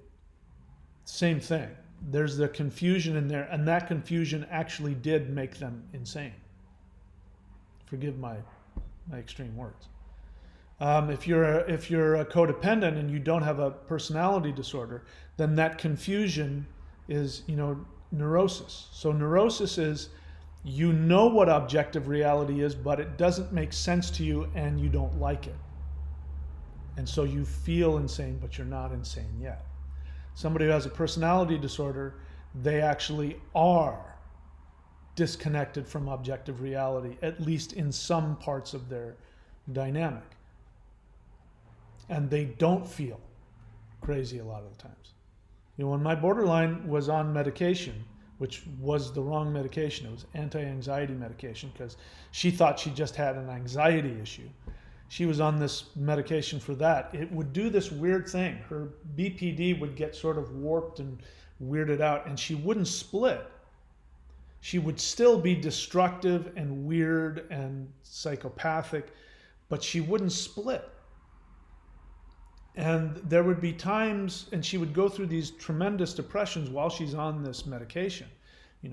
because her defense mechanisms were all screwed up. So she was, confused. And there were times when I'm on the other end of the phone with her and she says, I feel like I'm losing my mind. I feel like I'm going crazy, and there was nothing I could do to help her. And then, of course, she wouldn't remember that the next day. I'd say, do you remember the phone call? She says, no, don't remember that. What else? Tosin Salma, honest feeling. I'm very thankful for your channel. It's a strange mix of down-to-earth and highly attuned understanding of mind and spirit. Well, I appreciate that. I'm glad it's helpful. Get Bant question. When you say I was projecting to and she's the one with BPD, how do you mean I was projecting? Do you not understand how projection works? Everybody projects, not just borderlines and narcissists. Every single person in the world projects. Projection is when a negative projection, like this is true, if there's a group of people you can't stand, it's projection. There might be some truth about what you don't like about them, but it's always projection. Those people, the people that do that, that's always projection. Racists are project. So, whenever you hear a racist talk about this group of people, and they have whatever negative things, that's a projection of how they feel about themselves. But it's intolerable. They can't tolerate their own self-hatred. So instead they project it onto others. And in their mind, they're right. I'm great. These people are all fucked up.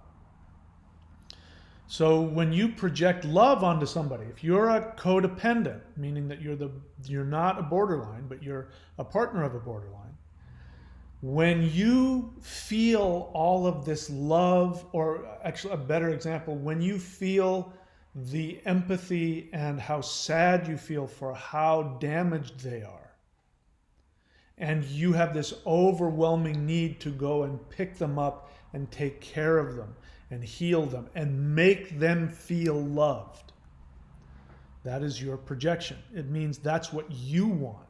It means that you want somebody to finally see you for who you are, see the depth of your pain and your loneliness, to scoop you up and to love you so perfectly that you finally feel seen and loved. That's what you want, but it's so intolerable and so painful to feel it that instead you walk around submerging that until you see somebody who you feel like, when you look at them and you can feel, like you say, I can totally feel their pain. It means that that's your pain. But they happen to be, you're able to tolerate seeing it in them, and you might be right, but you can't tolerate it in yourself. Now, when you're not projecting, which means that you don't have an agenda. If you project, it means that you have an agenda. It means you want something. And that desire for what you want starts to cloud your ability to act appropriately or with boundaries. So if somebody is not projecting and they have true empathy, then when they see a borderline, they'll go, oh, I totally relate to that pain. And I also know there's not a damn thing in the world I can do to fix that. Wow, I really feel for them. And you can maybe shed a tear for them because you relate or you have empathy, but you'll know there's not a damn thing I can do.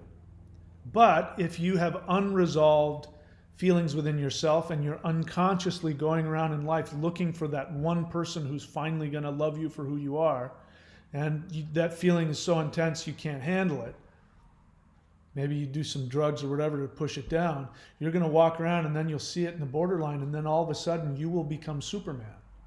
This is why people call themselves what? Super empaths. They have this experience of I'm empathizing with somebody's pain, and they have no idea that it's 100% projection. The intense feeling they have, it's so intense because their unresolved need is so intense, it feels like it's killing them, so they shove it down and pretend it's not there.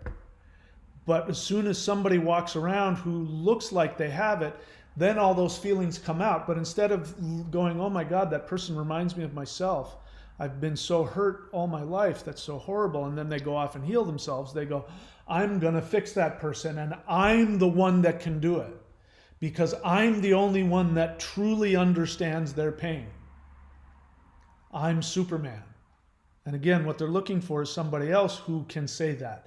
Their fantasy is that mommy will come and say, I truly see who you are, and I truly see your pain, and I love you, and I have nothing but unconditional love for you, and I'm going to scoop you up, and I'm going to make you feel loved and safe. That's why the codependents, their main drive is to make sure that the borderline feels loved. And if they, in their mind, if I can just get her to know that she's loved and safe, she'll stop hurting me. It's all projection. It means that if I could find somebody who could finally make me feel loved and feel safe, I'd stop hurting. You see that? You see, this is why borderlines, and this is why you're attracted to a borderline, because you're a failed borderline. So again, this is another thing I learned from Sam Vaknin. I don't think he made it up. You heard it from somebody else. But I think it's absolutely true. There are narcissists. Narcissists have absolute complete firewall between themselves and their own insecurity, which means that they pretend to be perfect, and yet they know that they're not. But that feeling of being imperfect is intolerable. So they create a fantasy world where they are perfect and everybody worships them, which is why when you don't worship them, they seek to destroy you, Donald Trump, at every possible point, opportunity that they can, unless you happen to be placating them. And that's what borderlines tried to do, but they weren't able. Enough reality kept coming in so that they would vacillate back and forth between the psychopath and the needy child. The needy child is the place the narcissist never wants to go to. They hate that. They hate weakness. They hate their own weakness. They hate their own infantile need. They hate themselves. So they don't go there. The borderline bounces back and forth between absolutely hating their own childish neediness to then being overwhelmed by it. That's why it's this pendulum. That's why they're borderlines. They vacillate back and forth between hating themselves and needing to be loved, and hating themselves and needing to be loved. And of course, this is, narcissists are also have a lot of that same dynamic as well. So everybody projects. You, as the codependent, you're a failed borderline. That means that you almost became one, but you got enough love or enough consistency, or you had enough wherewithal inside of you to keep yourself from going crazy, becoming a borderline. So you're now this person you got it together, you can hold down a job, but you're absolutely consumed by pain. You do have object constancy. You don't dissociate. You do remember your narrative of who you are, but you have all the other exact same feelings that a borderline has. You just have more coping skills than they do. So when you see a borderline, you're absolutely overwhelmed with this feeling of what you think is unconditional love, but what you're doing is you're projecting onto them, because the borderline typifies your deepest unresolved issues. Because you feel like a borderline, even though you're not. This is why you're a failed borderline. And again, this takes one to know one. I can remember between the ages of 7 and about 12 years of age, in that 5-year period, I can remember fighting to hold on to my sanity. And I don't know, I can't say, but I think there's a very good chance that if my abuse had been a little bit worse, or if it had started earlier in my childhood, or if I didn't have the wherewithal, I'm pretty sure I would have become a narcissist or a borderline.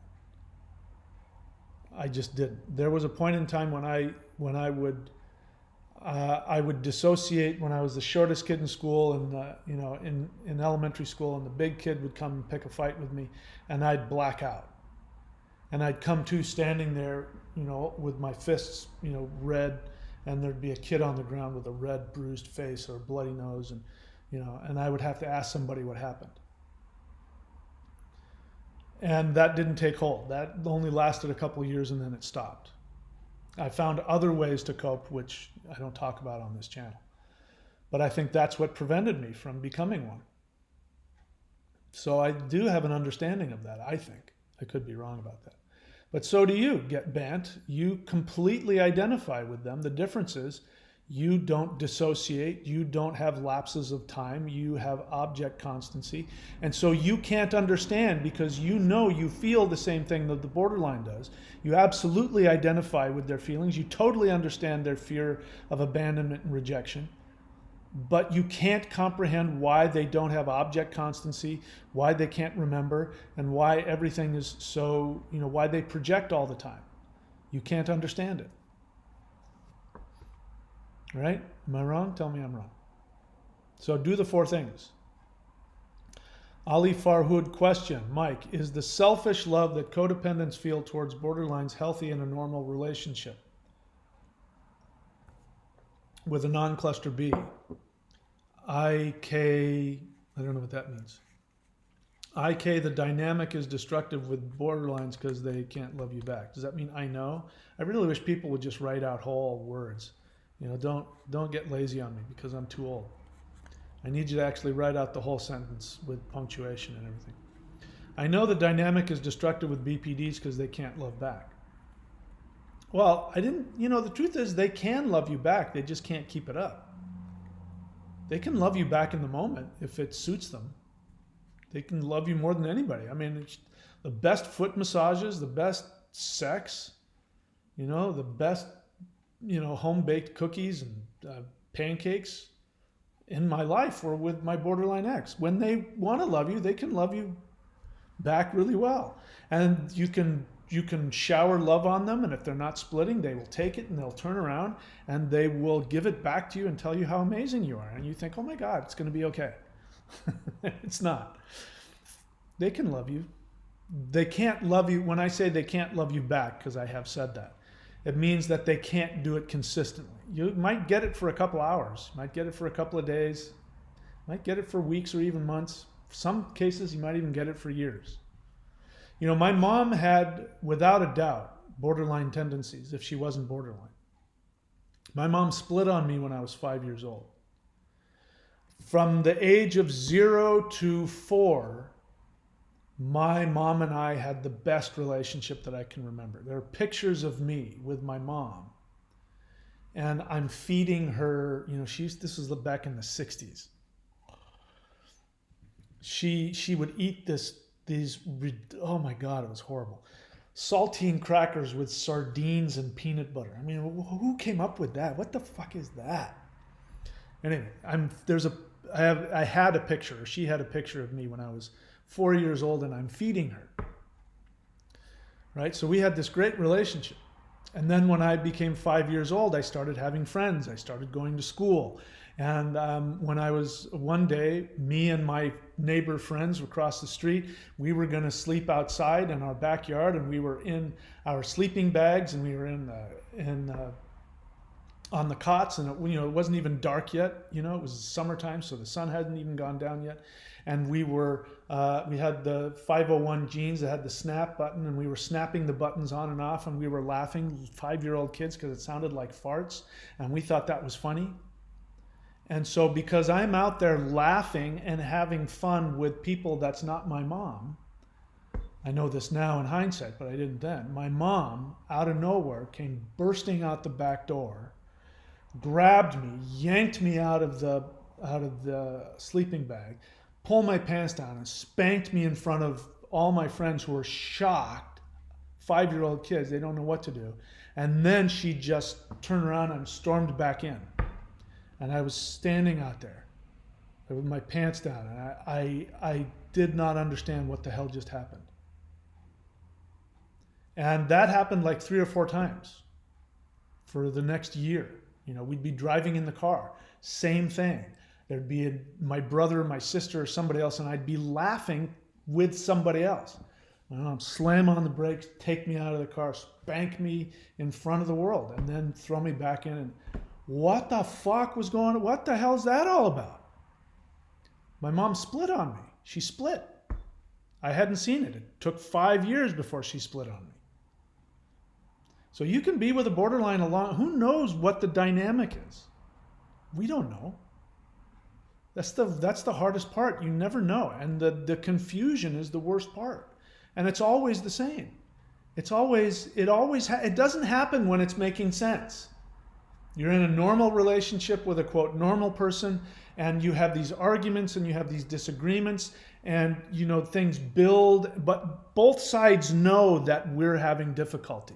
We're not meeting, we're trying to make it work, but you're being unreasonable, or you cheated on me or something. And so it's understandable when they finally throw up their hands and they say, that's it, I'm done. Or they walk in and they say, I've thought about it and I don't think I can be in this relationship anymore. Or I've started dating somebody else. Even if it's a betrayal, there's still an understanding because it's in the realm of reality. You can understand it. You saw it coming. Even if you didn't like it or if, whatever. But when a borderline does it, borderlines, if you're listening, when a borderline does it, there's no justification for it. In fact, the opposite. You could be sitting there telling the borderline how much you love them, proving it to them. And for some reason, there will be something that you did or said that will make them split on you, and they will fucking destroy you and discard you and abandon you and smear you, and you will be left like I was as a kid with your pants down, with the whole world looking at you wondering, what the fuck just happened? Where did this come from? You won't understand it. That's the most damaging part. That's what makes you feel like you're going crazy. So is selfish love with codependence towards borderlines healthy in a normal relationship? So Ali, you're not doing the 4 things, are you? You're not going to ask me that question if you're doing the 4 things. Because when you do the 4 things, you will know the difference. You will know. You will learn to know when you are acting out of your projection and your codependence. Codependent love always has a string attached to it. It's never for free. That's kind of one of the things about borderlines. When they're love bombing you, it's for free, which is why it's so confusing.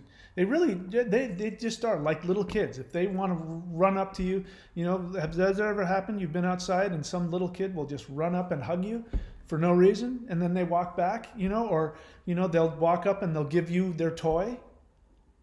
Little kids do that. They can be unselfish. Of course, they don't have object constancy and all the rest of that.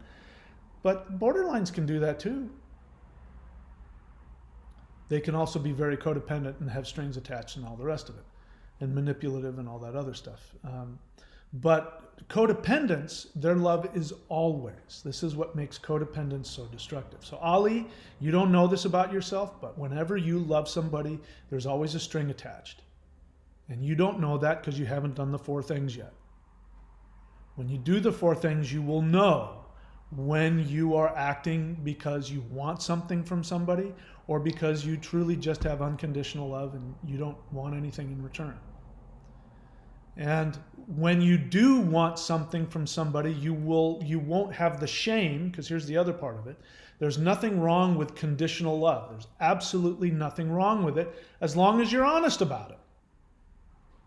Prostitution, conditional love. Give me $500, I will be your girlfriend for an hour. You on the other end, you'll say, I'll be your boyfriend for an hour, but only an hour, and I'm going to pay you to not call me back. Here's $500.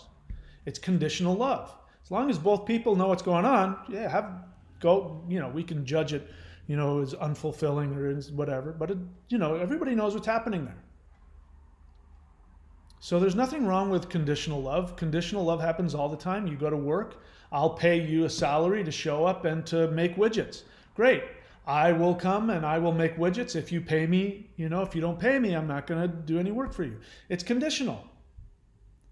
But codependents have an attachment to everything that they give. They come to you and they say, I love you unconditionally, but you better fucking remember it. And when I need a back rub, you better fucking offer to give me one, you motherfucker. Hey, can I give you a back rub? How you doing? So Ali, I know that your love is conditional. You just don't have the wherewithal yet to be honest about Yeah, you know what I mean?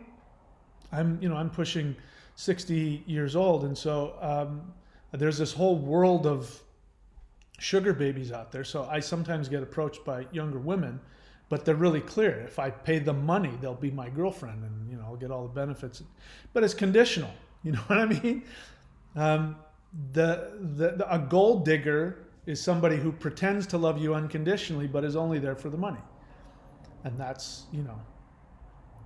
Anyway, so your love is conditional, and if you don't want to get yourself hurt, and what happens is the codependent will give love unconditionally, at least make it look that way. Internally, whether they admit it to themselves or not, there's a string attached to everything that they do. And then what ends up happening is they don't get what they've expected. And then they get hurt. And then they walk around moping, and people say, yeah, that guy, that Ali, maybe not you. Yeah, that Myrtle, she's always coming in with the cookies. She brings cookies into the PTA meeting, and it's really wonderful, but she gets her feelings hurt, because she wants to come over, and she wants my phone number, and she wants to go bowling with me, and she calls me at 4 o'clock in the morning wanting to come over, and she thinks because she gave us cookies that, you don't understand. So this is what the 4 things help you do. They help you realize that the difference between wanting something in return, and when you do, you are upfront about it. And listen, when I was in my 20s dating, because this happened back then, it doesn't happen so much now, but girls would like to say things like, well, if you don't know what I'm feeling, or if you don't know what I want, right? They get all bent out of shape if you didn't psychically know what the hell was wrong with it. What's wrong with you today? Well, if you don't know, I'm not going to tell you. You should know what's bothering me. Well, I don't have any fucking clue what's bothering you. I'm a guy. I'm an idiot. What is wrong? And so when I would start relationships, or relationships would start, at some point I would have a talk with them where I would say, listen, I'm willing to, within reason, do whatever it is that you want, but you have to tell me what you want from me. I'm not psychic. And if you tell me what you want from me, you have to give me the right to say no. And that's what happens when people don't tell you what they want. Then you don't give them what they want. Then they feel justified in being angry with you. But you don't have any clue what it was that they wanted to begin with. I mean, especially women, guys are like this all the time. We have no clue what the hell we did most of the time. And that's because you're running around with an expectation of what you want, and you think you throw hints around, and we don't get hints. We don't have the first clue. For instance, like just to give you an example, I wrote this in one of my books that I have on my other channel. But I can remember being 20-something years old in college, and at this girl's, was it a girl? There was a bunch of people, and I was hanging out with the guy, and the guy's girlfriend or his wife or something was there. And she walked in and she said, Mike, do you want to take out the trash? And I said, no. And she got so pissed, and she stormed out of the room. And I was like, what the fuck just happened? The guy's like, dude, she's telling you she wants you to take out the trash. Well, why didn't she just ask me, Mike, will you do me a favor and take out the trash? She asked me if I wanted to take out. I don't want to take out the trash, because guys don't talk like that to each other. You're sitting there with your guy friend and you're playing video games. Your guy friend isn't going to go, so do you want to help clean up? He's going to say, hey, man, can you help me out? Will you take the trash out for me? And you'll go, okay. But if he says, hey, bro, I was just wondering, do you want to take some of this trash out? He's going to be like, no, man, I'm playing video games. I don't want to take the fucking trash out. So, Ali, you don't realize that you do that. So do the 4 things. What else? Ducky Time says very nice things to me. Thank you. I appreciate that.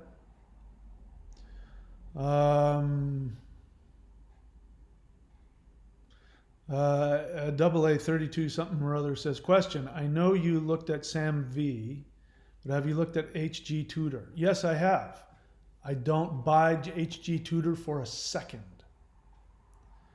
He coined the super empath and supernova thing. Maybe he did, maybe he didn't. I don't know. What is my opinion of him? HG Tutor, I can't say that he's lying. You know, his narrative is that he's a diagnosed narcissist and this is what his therapist told him to do. Maybe that's true, maybe that's not. Maybe he's honestly being honest, but all I hear from him is the same garbage. It's the same untreated codependent garbage that the super empaths say.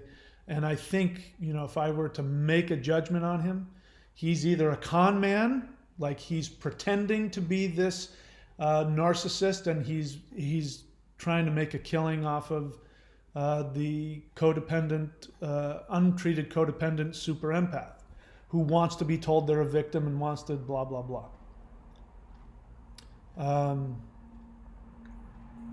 So that's what I think about HG Tutor. Either he is a con man and he's pretending all this, or he is a narcissist and doesn't have the first clue about what recovery is, and he is just spouting his nonsense, which happens to be the same, which is why super empaths love his channel, because they're the narcissist they would go out with. So if you're asking my question, I think it's nonsense. I don't think you should waste any of your time on that. AA 32, are you doing the four things? Camblon Karas, why do borderlines say that they're traumatized with the past and then end up repeating it? When I asked her, she said, I don't know. What do you mean, why? You really honestly don't understand that question? Let me ask you a question. If you date a borderline and they split on you once and they traumatize you once, and you either go back or they hoover you back and you went back a second and a third time, you complained about how horrible borderlines are, yet you kept dating them. Why did you keep repeating it? What do you mean? How can you possibly sit there and say you don't understand? You do the very same thing. So you're not doing the four things either, are you? You wouldn't ask that question if you'd done the four things. Tosan Sama, dude, the mommy thing is so embarrassingly true. I fantasized about it. We hug and it's raining and it's glorious. Yeah. All right. So that's it, guys. If you're with a borderline, if you've been with a borderline, by definition, you are a codependent. Sorry, that's just the way it works. And if you have been with a borderline and you're a codependent, you've been infected. You've been infected to such a degree that you will stay in this pain, either, on some level, you might get some relief over time, but it will never truly go away unless you address the original family of origin wound that got the whole thing started. In my experience, the only way to completely heal from the borderline relationship and be able to take all of that pain and focus it where it belongs and heal that, the only way in my experience to do that is the four things. I've already told you what they are. If you don't do the four things, I'm going to know. I'm going to know in your question. You're welcome to ask any questions and leave whatever comments, but I'll know. And it's not because I'm psychic. It's just because it takes one to know one. So if you want what I have, you got to do what I do. And I've done the four things. I continue to do the four things. And if you want to be completely free and healed, do the four things. If you don't do the four things, like I said, I will know, but I will also have no sympathy for you. In the beginning, if I know that you're new, or if I think that you're new, I'll let you ask whatever questions you want about them and why do they do this. But once I tell you and I help you identify what your issue is, and here are the four things, go do them. Once I know that you're not doing the four things, you're going to see me be a lot less compassionate, and I may even block you. If you keep asking the same questions over and over again about why does she do this and what happens when the borderline that, and I know you're not doing the work, I'm just going to block you because I'm not interested in co-signing your misery. You want to stay in pain? I understand it. The four things are going to be the hardest things you've ever done, and nobody likes doing them. But That's the only way I know how to heal. So that's it. You want to heal, do the 4 things. If not, I wish you all the best. And you'll be one of the walking wounded. I don't want to be one of those people. All right, so that's it for today. Who knows what I said, but I'm done saying it. If you want to support this channel, and if you want to learn more about the 4 things, you can click the join button, and I have members only videos where I explain it to you.